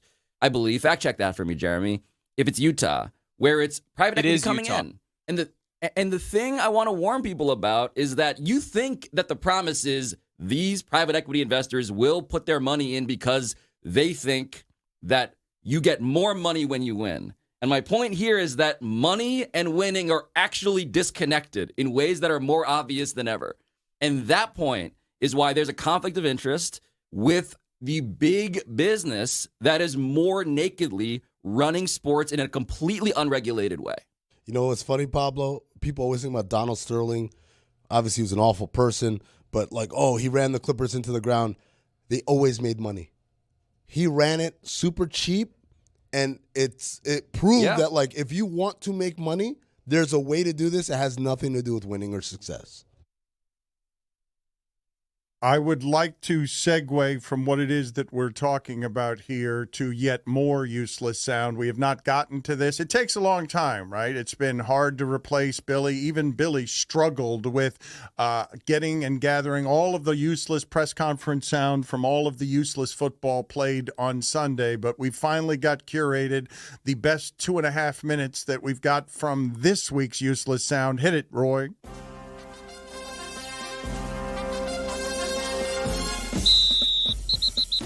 This is a tight backdrop. All right. First of all, glory to God. What a great afternoon in Western New York. One of those deals that, it hit me Friday night. It was kind of going around. I think our little boy gave it to my wife first and then got me pretty good. It just gives us, the let's go KO, kind of feel to it. Classic Steelers-Ravens. Try to go 1-0 every time we play a team. Yeah, I'm not going to get into what I said to him. He knows what I said to him. Really hard to try to put this in words. The guys don't ever get frazzled. They don't get panicked. They just go to work. Caleb was doing everything he could. He put his Superman cape on a few times. Let's not take these East Coast trips for granted. We know that we're not just going to continue to win games because we've won them in the past. Yeah, they're fast. We got guys that can run too. I just think we were in aggressive posture all day. I just think that's how we got out of bed this morning. Nobody's bigger than me. For Coach O'Connell to say, the offense is going to start it off for us, it was tremendous honor. The only thing that I can't say, I didn't have these guys ready to play. When you can attack every blade of grass is something that ultimately we want to be able to do. That game there is one of the few we've had where we really played complementary football. I guess I don't know what holding is anymore. Stack plays, played complementary football, played the situations really well. Guys doing their job, and when you do your job, good things happen. It's a one-game season every time. Man, I thought as the game got thick, you really felt his presence. Passing out game balls, trying to do the fist pump as much as you can. You realize how out of norm it is for me. I'm a big hugger, and hopefully I'll feel better and can get back to being normal with these guys because, I don't like this. We don't control who wins and loses. We just control what we can do. That's something, that's going to win you a lot of football games, and we just got to continue to strive to do that every single week. Make sure you called the Shaheed touchdown at halftime. Maybe. It was a hard-fought game. We had our moments. They had a couple more. That's why you go do business with a guy like Aaron for thick days like today. Proud of the guys. Tyler Barron has a knee. Rome is such a vital part of what we do, and in a lot of ways for Caleb, it's his blanket. I'm gonna get a fine for that for bragging. I know we're up against the wall here. That's a formula to win games in December. I just feel like we were able to stack positive plays and execute in all three phases. Just wanted to be able to be smart, not give ourselves a chance of giving it to anybody else because of how contagious this can be, and hopefully I didn't. It's football. Whether it's hot, whether it's cold, you got to go out there and you got to play. They smashed us today. Everything was big. Nobody's bigger than me. So, Amin, was it the coach of the Rams that was talking, or were your ears being electrocuted? I couldn't tell what was happening while Sean McVay was talking there. I was in the middle of an Arnold Schwarzenegger 1990s action movie, and he's being tortured. Apparently. Oh, so you're not going to talk, huh? Play it again. Because it did look like the running man outside when he fell. He wasn't getting any oxygen, and his eyeballs were exploding. It did feel like Total that. Recall. That's Total Recall. That's a fine. Well, it was partial recall because I couldn't remember the planet he was on. Also, it was partial recall when you said it was Sean Connery before. It was Roger Moore in Octopussy. Oh, no. I got it wrong. Roger Moore in Octopussy. I also enjoyed from that batch of crap the cliche that has now become, I've heard it so much in football. He said, attack every blade of grass, defend every blade of grass. How useless is your coach telling you to do that, to defend every blade of grass on a football What's field? the Jags schedule, though, Dano? Their record? Yeah, what's the record? Because I don't know what their schedule Why was. did you say schedule? Did I say schedule? Schedule. Yeah. Damn it.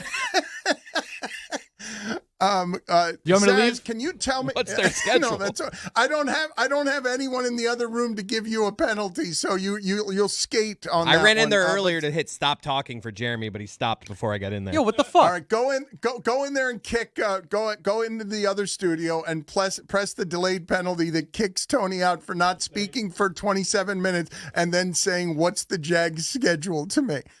Go ahead and figure out whatever it is that you should hit there. Well, I'm just saying, it's crowded. Private in equity. Here. Only 2 minutes. Peste tremenda. Come mierda. That, you know what? I'll accept that one because of the penalty. I'll take it. Just private equity and then trailing off. Zaslow, I have been happy to see that. Oh no. The Nationals and Orioles have had steady communication about Mackenzie Gore, sources said tonight to John Morosi. There's no indication yet that a deal is close. You know, oftentimes I say we should try bits. We should let it try to breathe. There's nothing wrong with it. This is quite possibly the worst bit we've ever done. I didn't think that we could find something anywhere in our library of sounds more annoying than just Jeremy's actual voice. Per John Morosi, multiple second basemen are being discussed in trades across the industry.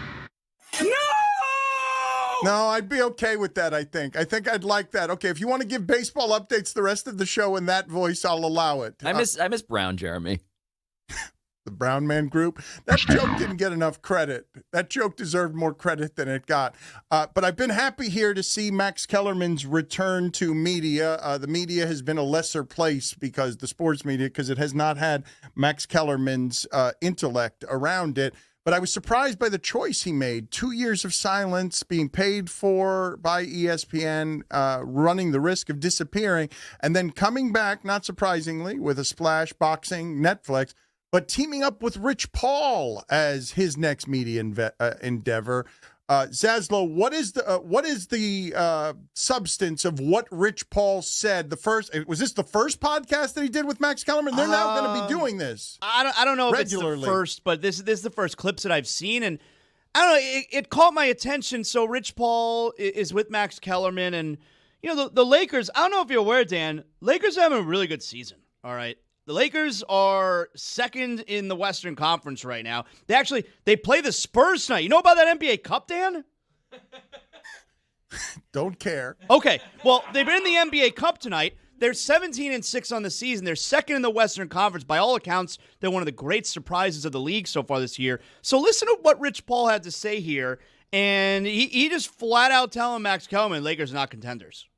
Like, I personally don't think the Lakers are good enough to be contenders right now. Not right now. When you say contenders, what do you mean?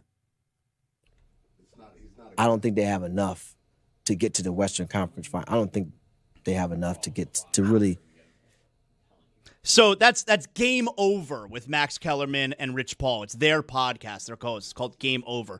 And I don't know, Dan, I just think it's weird, the timing of it. Like, I'm wondering, okay, so Rich Paul and LeBron, they're calculated in the things they say. You know, they're not just shooting off the cuff, you know, and they're not saying things, you know, off a whim. And I wonder why Rich Paul right now is deciding to say that a team that is second place in the Western Conference is not a contender. Because Oklahoma City's a lot better than everybody, and he's only saying the most obvious thing. But you're right when you say he shouldn't say the most obvious thing when he's always speaking on behalf of LeBron. What do you have here, Jeremy? You know what else Rich Paul said in that podcast? LeBron was always a pro regardless of what Miami was. Sometimes that gets misconstrued. But Pat Riley had a championship mindset. The foundation was it don't matter if you're upset, we're doing things this way. There was room to grow for the Lakers, it would be in that department. Now, why do you think they're talking about Miami this much, Dan? Yeah, Jeremy's on this kick, Dan, that, like, LeBron can't stop talking and praising Miami. He can't stop talking about Eric Spoelstra. It's insane. Go ahead and argue with him, Zach. I'm not going to win an argument with someone who sounds like that. You think I'm going to win that? I've lost already.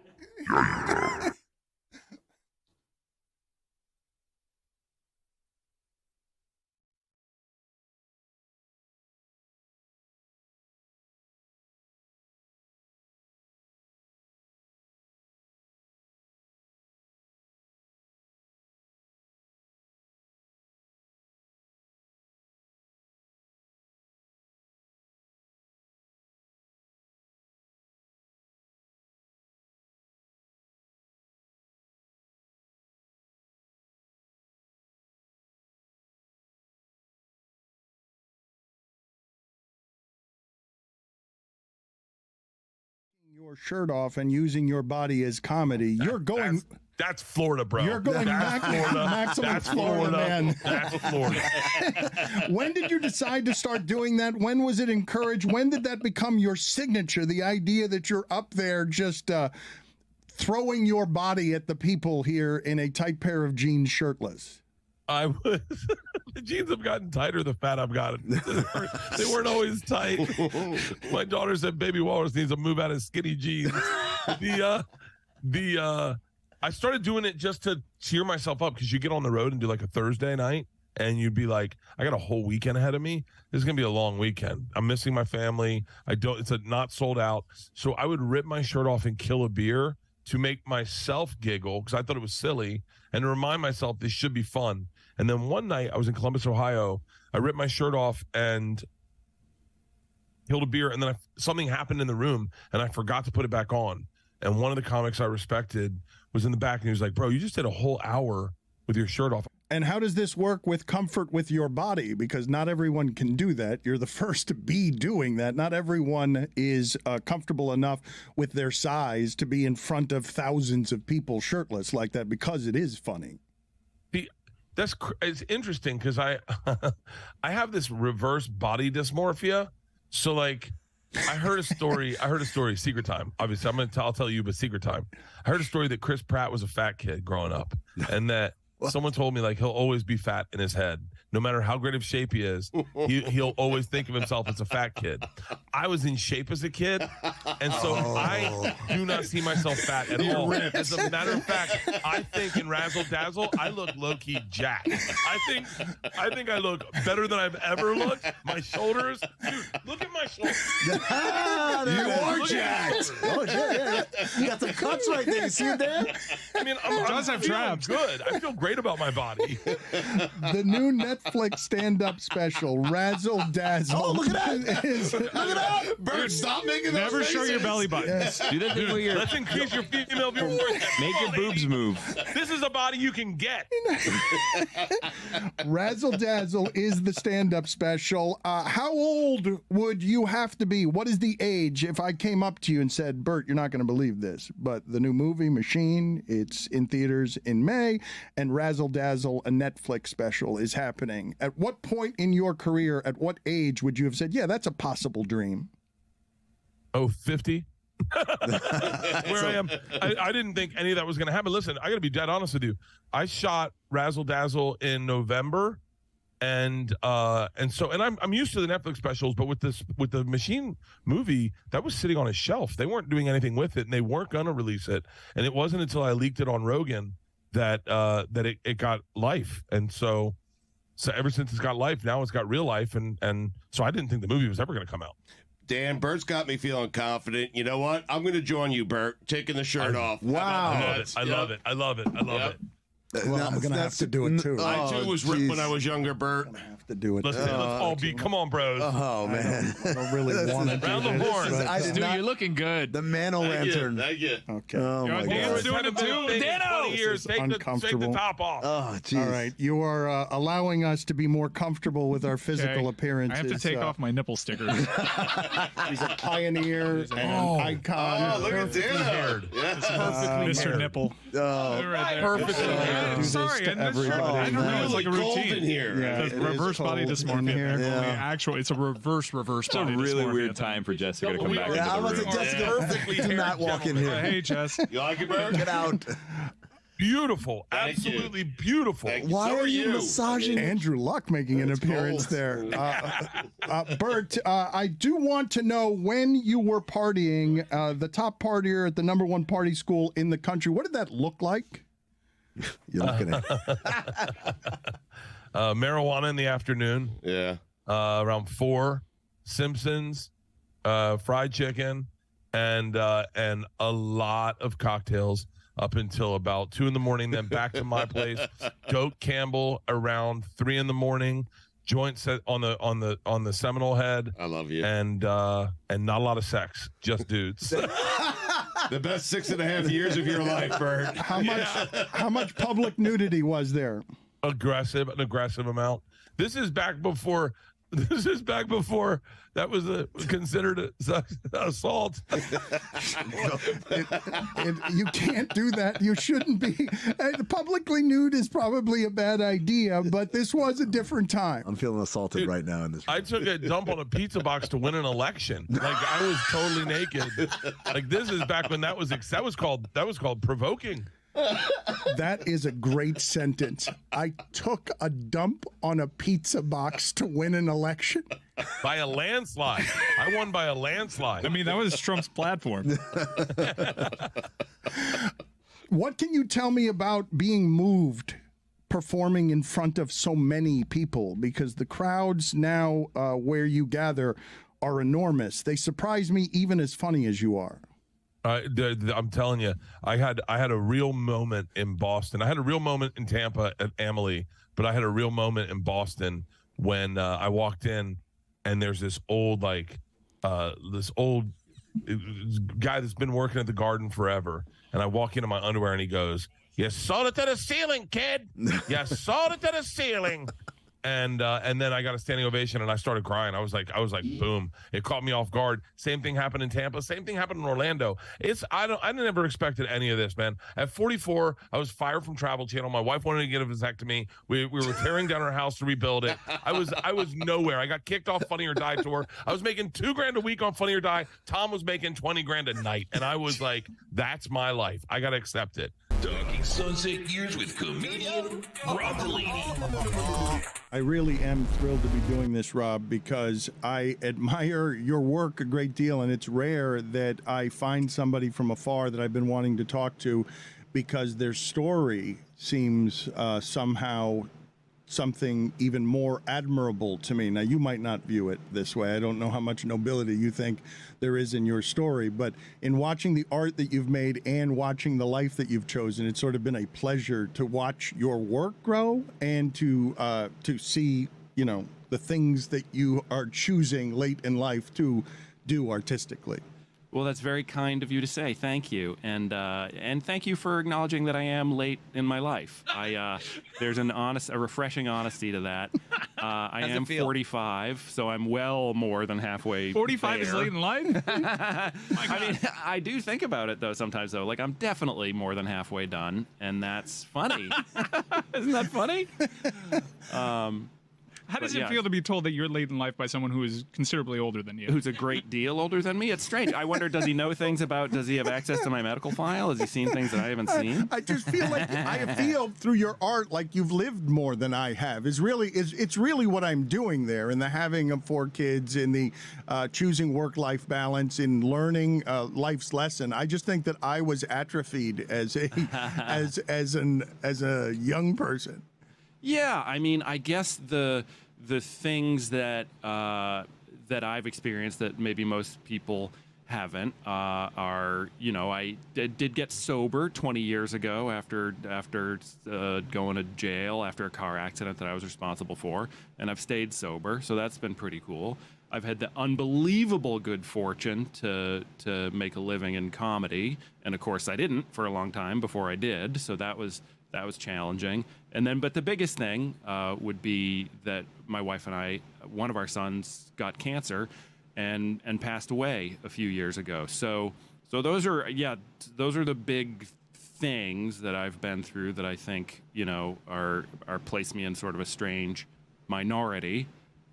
I think I covered it all. Well, life-altering things, right? Because arriving at comedy success must have been the realization of your dreams, right? You came from, your comedy story there aren't a lot of people who had comedy success the way you did, just sort of discovered by social media. I can say that, right? Oh, sure, yeah. It came at an interesting time because I was trying very hard to get hired by, say, Jimmy Kimmel, Conan O'Brien, writing jokes by the stack, by the physical paper stack, because I'm submitting 2-liner jokes, by the pound to try to get hired as a late night writer. So then Twitter comes along and I've got piles of jokes that no one will pay me for, no one wants.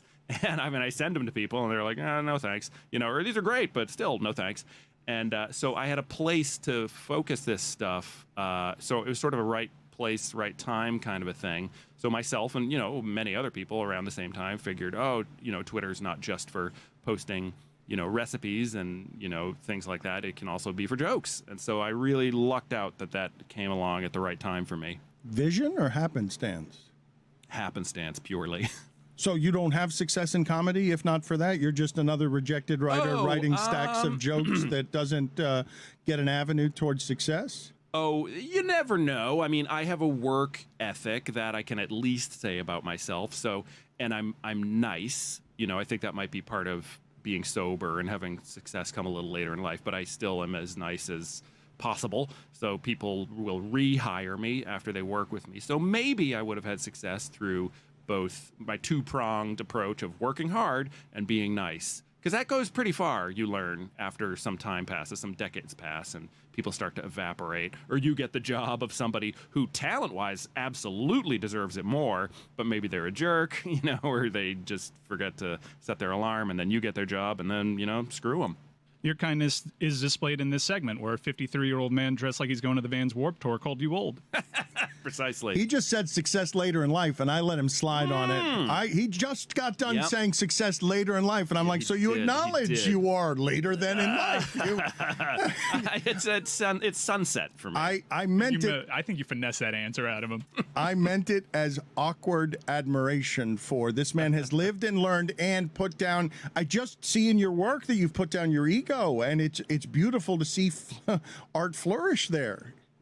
I don't know what that means, what you just said, that I put down my ego. I genuinely, can you elaborate? I think that you are only choosing projects right now that you have.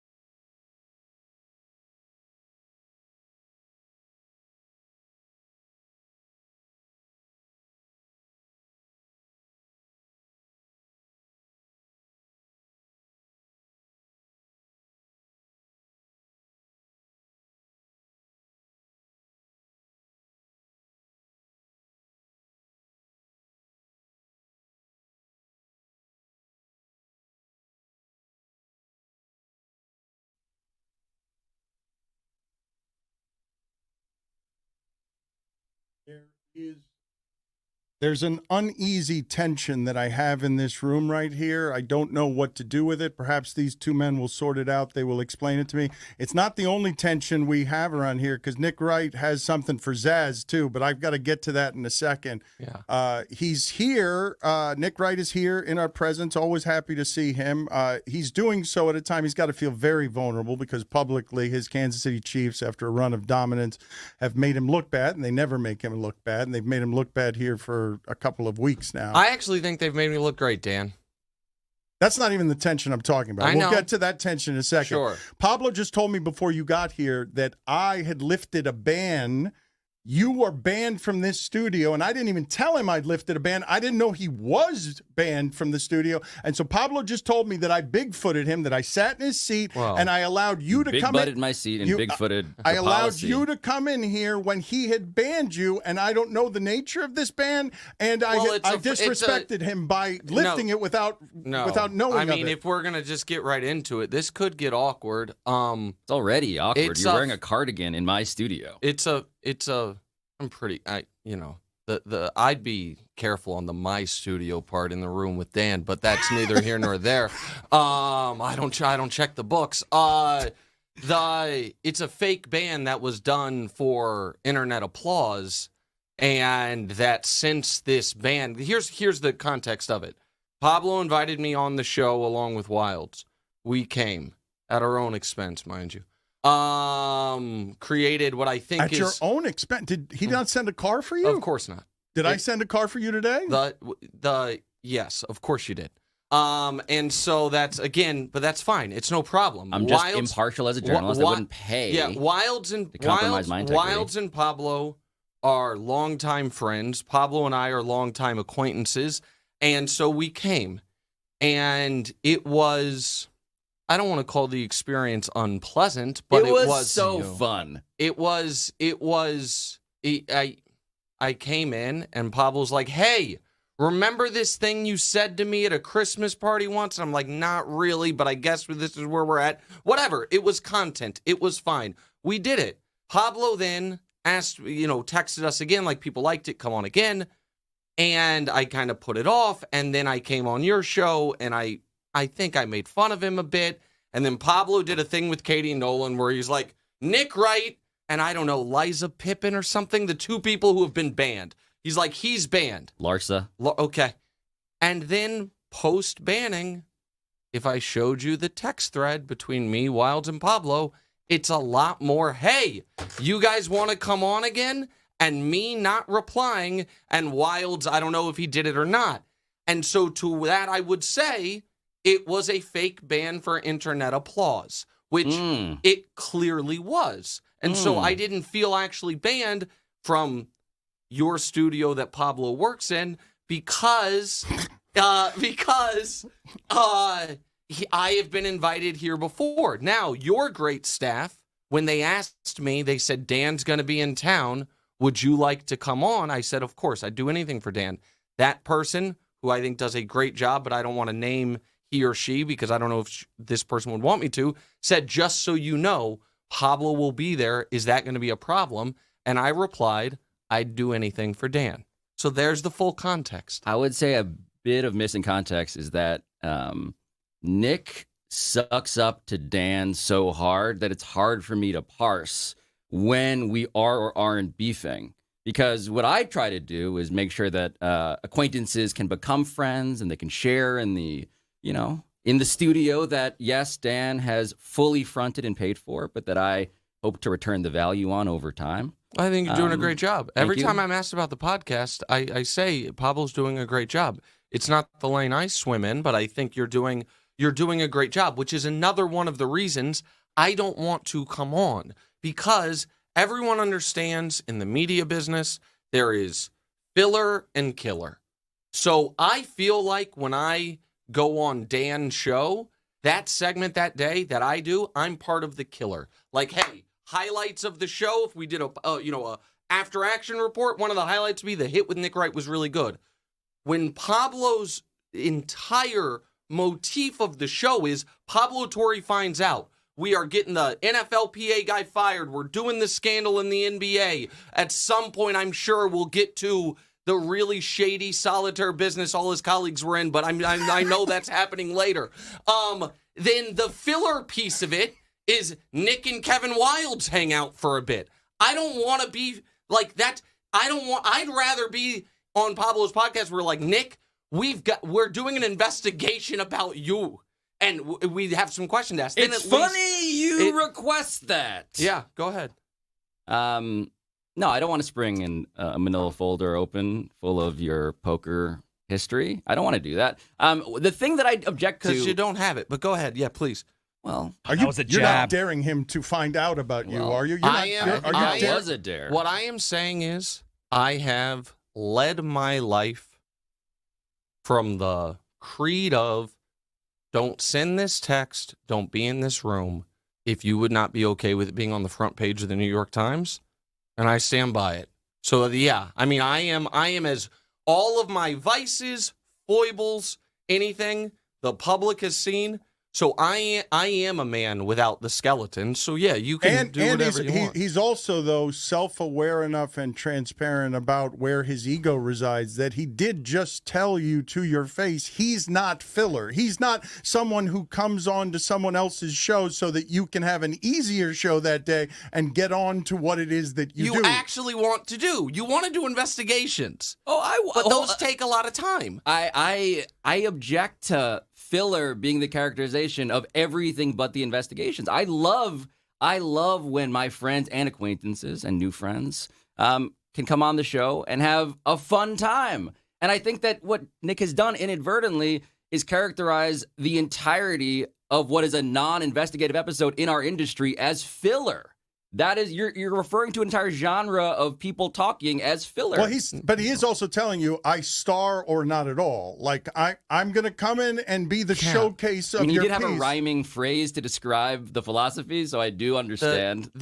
Listen, I am not saying that all podcasts that are people chatting are filler. What I am saying is every podcast or media venture has an identity. And the identity of Pablo Torre Finds Out is that you are going to do investigations, you're going to be nominated but not win Peabodys, and you are going to do real journalism.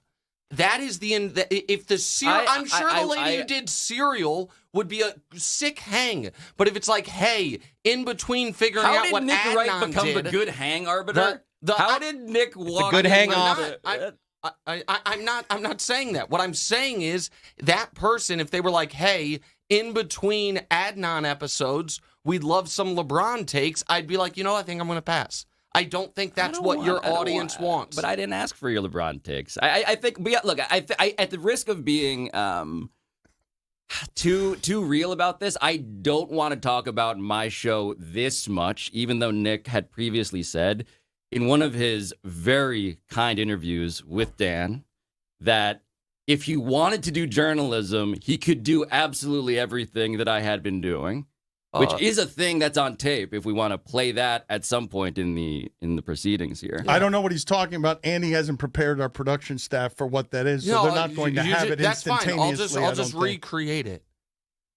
Do I think that if I put all of my effort into doing what Pablo does, I could do it? Yes. Do I think that if Pablo tried to do what I do, he could? No. That's true. I think that's one of the most... it's arrogant, but but it's beyond arrogant. I think it misunderstands the lanes you're describing. Everybody tries to do what Nick does, and Nick is really, really good at it. He's really good at it. I think I'm pretty good at it. Whatever. PTI is a show that exists. I think I'm pretty good on it. All of which is to say that I would like Nick to show me.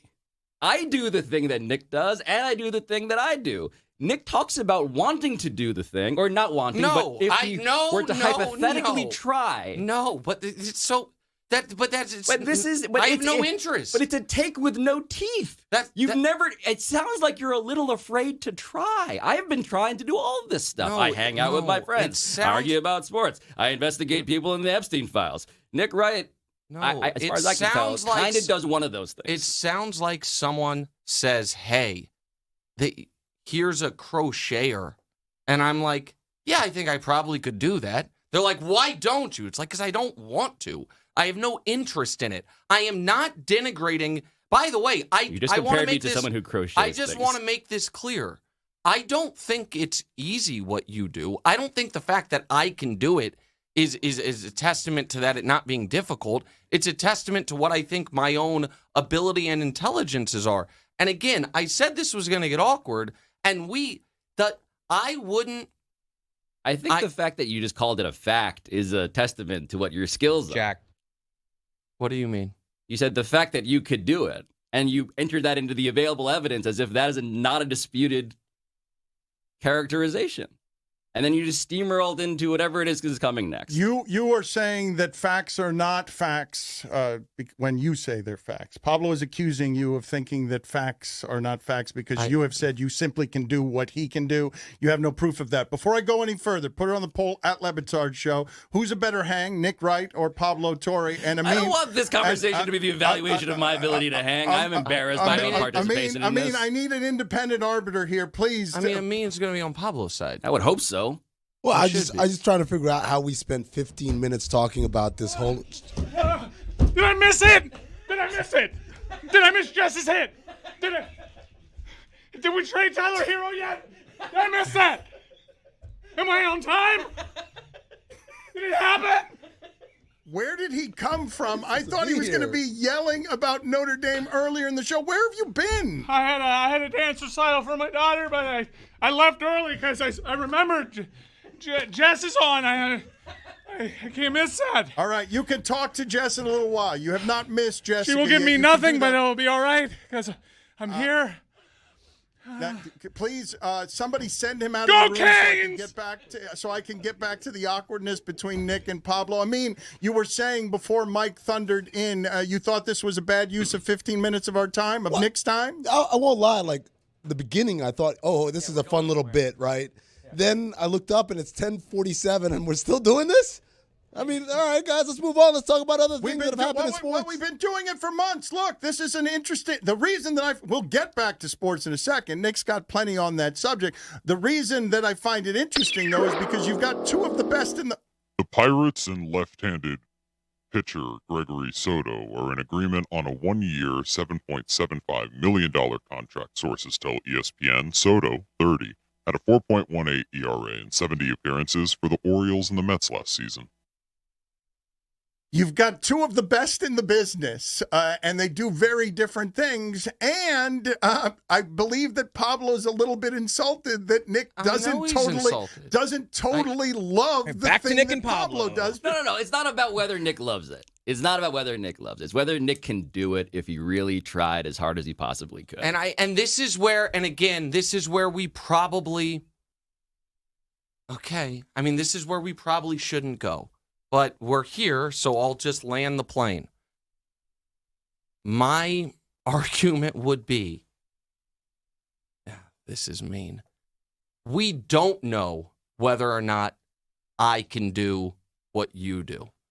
I think we do know that you can't do what I do. That's not an answer. That is exactly what Nick does. I mean, well, sure. I would say this. I would say in Nick's report card, I will do the crime of assigning myself, Dan, and you know how painful this is for me, to give myself a B+ in the sports hot take game.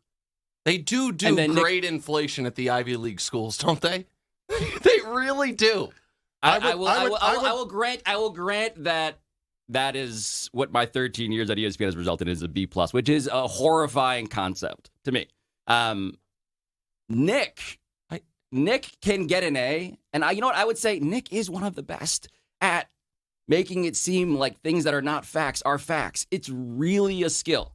And it's happened so many times in this conversation. You take issue with like the turn of phrase, the fact of the matter? No. You said the fact that I could do it. That's just okay. If you would prefer on the pod or on re-listens, just drop in opinion for where I say fact. Because you're right. I use the word liberally in conversation, not as if we were in court. And because I am not the style of investigative journalist you are. I have said that repeatedly. And if you are 100% correct that when I say the fact that I could is being fast and loose with that specific word, the belief that I could is what it is. But I think this is everything you've said there, which I totally understand, and you're nuancing in such a way that gives you the ability to have your cake and eat it too, which is fine. What I'm saying is that you keep on saying that you could do it. Yeah, I don't think that is factually incorrect based on the available evidence. And I think that the idea of me answering the question with... Now we're going to dive into it. What's the available evidence? You've never reported a single thing in your life. Okay, well, first of all, again, for Pablo Torre finds out, that's a little embarrassing. So what's the thing you've reported, if we're going to do the game of deep diving? I mean, report off. Marlins 2016 fourth-round pick Sean Reynolds has signed with the Yokohama Bay Stars, per John Heyman. Hold on, no. I'm gonna actually answer this, and then we can move on to more important things. Who is the only person in the country? It was a little mean. It was a little mean. What I did. I'm sorry. No. Mean. It wasn't mean. It was embarrassing, because who's the only person in the country who, when Adrian Peterson was about to skip on a no-build grand jury for beating his kid, had the police report, his audio-taped confession, every single piece of evidence, and his reporting led to them impaneling a new grand jury and his season-long suspension? The answer to that question is 28-year-old as a side project radio host in Houston, Nick Wright. So, again, is that the only reporting I've ever done? It actually might be. Was it a 10 out of 10 on impact, exclusivity, accuracy? Yes, of course. So does that inform the fact that I think if I actually made it my vocation, I'd be good at it? Yes. But your argument that the lack of evidence is evidence is quite ridiculous. Your argument that anybody... That's not exactly the argument. No, again, if you ran back the tape, my friend, it would be. The argument that anything that anyone has not done is evidence they can't do it, as opposed to a void of knowledge on whether they could do it, is just a logical fallacy. And so the point I'm making, if we're really diving into it, is I believe, with a skosh of evidence, that I could be a great investigative reporter. I am not interested in doing it. You seem to believe not even knowing my own investigative reportage history, which is not that hard to know. It's one story, and it was a pretty big one. How is that logically consistent? It's not that hard to know. It's also literally one thing that happened when I was 28, which I believe is like 13 years ago. I'm gonna stop you guys for just a second. The Los Angeles Angels are acquiring infielder Vaughn Grisham in a trade with the Boston Red Sox, sources tell ESPN. Additionally, the Orioles matched the Phillies' offer to Kyle Schwarber. Reds were also at 5 years, so if the Cincinnati Reds add a hitter, it won't quite be at the level of Kyle Schwarber, but the Reds are not shopping in the bargain aisle just yet, Dan. I am going to do something that I try not to do around here, just to include Nick in everything that's happening around here.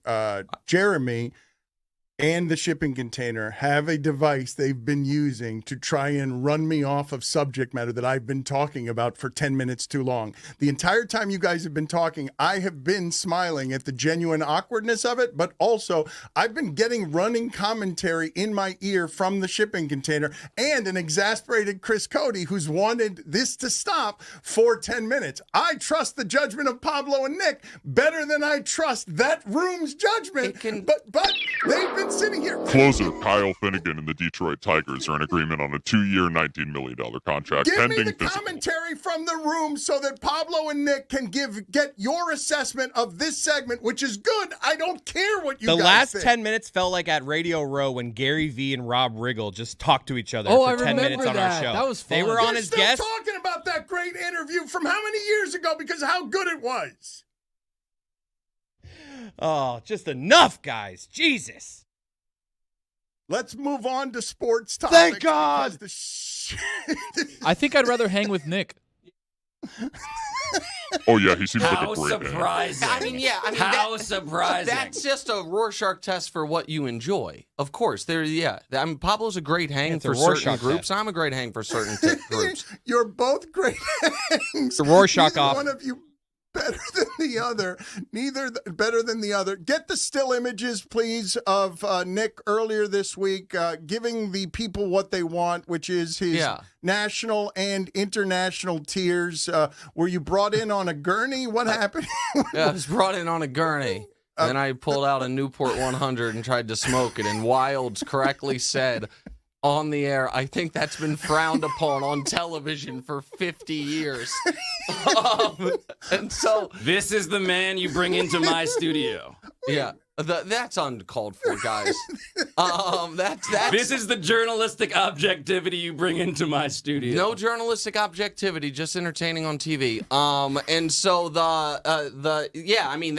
that's where I said the Chiefs have done me a favor, because if the audience, as the last 20 minutes might be evidence of, I can be a little pompous and grating. I know it'll shock people. So seeing me beaten down like that and defeated, I think humanizes me in a way the audience appreciates. So that's another favor that my hometown team did for me. But I see. But you're hurting. You're rarely this attached to a buddy, take. I'm hurting, and in every way possible, and it has been so financially devastating that my wife was in Miami this weekend for Art Basel. My daughter had a sleepover, dropped her off at her friend's house around 1. So Saturday, I'm like, That's I have the a good stuff free right there. 12 hours. I drove to Philly and then tried to crowdsource via Twitter a high-stakes card game to try to come back up. But all the high-stakes players in Philly are down in the Bahamas for the big tournaments. So I just sat in a kind of depressing medium-stakes game for 12 hours, made some money, and drove back home that night. You've done this a couple of times, though. I don't believe that whatever the financial costs of this were hurt you as much as the emotion of it hurts, to be this invested in a team, this invested in being right, and having Patrick Mahomes fail you with the worst performance we've ever seen from him. It sounds like a man that hasn't lost consecutive weeks of $20,000 money line bets, Dan. So I have it wrong. It's money and it's not all of the above. I don't know how to untie it. Every time the Chiefs win, I feel great and I win money. And every time they lose, I feel awful and I lose money. So those two emotions are so wrapped in themselves that I don't know what one would feel like without the other. So it's just a whole collection of suck. And then I find myself in this perverse place where a team whose fans have in person for 6 months heckled me at restaurants, and when I'm out, when I'm with my family, Eagles fans, I have to root for them on Monday night to beat the Chargers for the Chiefs' playoff path. And then the quarterback, who despite him beating Mahomes in the Super Bowl, I'm like, I don't really believe in Jalen Hurts. I watch him prove me right in a way that damages my team. It's been awful. It's been truly awful, which is maybe why I'm lashing out. It just seems to me, though, like you've had a 3-year run at a craps table and are now complaining that you're finally 7 out. Like you've been yelling. I'm not complaining. I'm just saying you asked me, and it's painful. I just can't imagine how much money you've won over the last 3 years that has made you this emotionally invested in everything that's happened because you continue to be right about this team except for 1 or 2 bets over the last 3 years. No. That part is true. But like any of those great runs at the craps table, they usually press their bet the more they're winning, which is why it's hard to walk away a huge winner, because even if you win 80% of your bets, the bets you lose at the end usually cut into a lot of that. But again, I'm fine financially. My money management plan has always been the same. I'll just make more money next year, and it'll be fine. It is a lot of just the pain of them being the team I love, plus the shame of the certainty that I had that this team was great as of 5 weeks ago, and the money, all of it, sucks. So Mike Ryan has rushed into the studio. The Miami Marlins, progressing in their efforts to trade right-hander Edward Cabrera, are talking with the Baltimore Orioles, among other clubs, according to Ken Rosenthal, and I happen to know that that's true. Oh my God, he knows. He happens to know. Come everyone, come and listen. Happens to know. He happens to know. Well informed. I happen to know that the Marlins are trying to trade Edward Cabrera over Sandy Alcantara. Zaz, you don't know anything about happening to know about that. You don't know about the Marlins. You're not a reporter. Okay, well, first of all, to come out and say this guy's that, not a journalist. It's ridiculous. Okay, it's really difficult to argue with someone who talks like that, okay? Oh, you think it's going to take sounding like that? I can beat you with this voice, too. I can beat you in any argument. Okay, now you're definitely No matter screwed. what I'm doing, I'm going to beat you. Now in an you're argument. screwed. This is ridiculous, Zaz. Now, There's no way that you now can... you got a big problem. Because no one can understand what you're saying. And if no one can understand what you're saying, you don't have a chance to win an argument with anyone. No one takes you seriously anyway. And now you sound like Minnie Mouse. No one wants to hear from you. That guy over there. Wow, big ahead. It's Big Ahead. Zaz, Nick Wright texted me that you're an all-time dope the other day based Sup, on... Nick? He said it was on the record because... Yeah, because... I don't have to explain when I'm on the record. Everything that comes out of this mouth's on the record, all right? I'm playing games here. Your take was just... I can't understand. Can we go back to the other voice? I can't understand that one. No! Your take was that Braun hoped the shot missed, which under certain contexts would make sense, but of course makes no sense under the exact context that play happened, which was he has 8 points, it's a tie game, there's 4 seconds left, and he has the ball. So if he wanted to keep the streak alive, all he had to do was shoot the ball, because if he makes it, the streak stays alive, and if he misses it, they go to overtime, and the streak will stay alive. The mere fact, I hope I used that correctly, Pablo, that he passed means that he was putting winning ahead of the streak by definition. Nick. And you're a real dope if you can't just follow the natural linear progression of time to understand that. Nick, he was 4 for 17 in the game. You act like he was out there and he was 3 for 5, and he decided at the end of the game to pass. He was 4 for 17, like he wasn't trying to get double figures. He was 4 for 17. What is this? What the hell's going on? That's Oh, you know what you should pull instead of to defend the mean there? Mad Dog? You guys can probably pull it. Mad Dog. My guy, but that is my guy, but Mad Dog should not have allowed that to be filmed. Would have been a nice setup for them to, this Mad Dog's an all-timer, but how do you let this get filmed? Oh, dog. Dog. Nail the ball How do you allow It's just that the to aftermath. be filmed? Just the aftermath. Dog's on the IR now. Come on. It looks fine up until the aftermath. Oh, God. The best part is that he charged up for it. He injured himself on that? No. Is that his version of a crow hop? It's interesting that he crossed over. You don't usually see a crossover before half-court shot. Wait a minute. He did injure himself and then hobbled off. Wait, let me watch that whole thing again, because the dribbling was terrible and then it got worse. How does it get worse after the dribbling? The dribbling was terrible. The dribbling might have been the worst part, bro. Oh, no. Oh, double dribble. Clear double, yeah. Hold on. And then he staggers off. Terrible camera work. I started my law practice specifically for instances like this. This is viral decontextualization, folks. This guy has one bad moment on camera. All of a sudden, we're going to just paint his entire athletic experience with just that one moment. Mad Dog, you don't have to fall for it. The good people. What happened to Amin's wrist? Why does it great go question. that way? We don't need to relitigate. My investigation on that is I did a whole ongoing. video on West 4th Street about this. We're going to throw it back to Miami here in a second. Our thanks to Nick Wright for stopping by. We will continue this awkwardness with Pablo at a later date. But Jessica, Mike, you got something for Jessica? You got something for Jessica? She's got nothing for me. We all know what this is going to be like trying to draw blood from a stone, but I am thrilled to be here.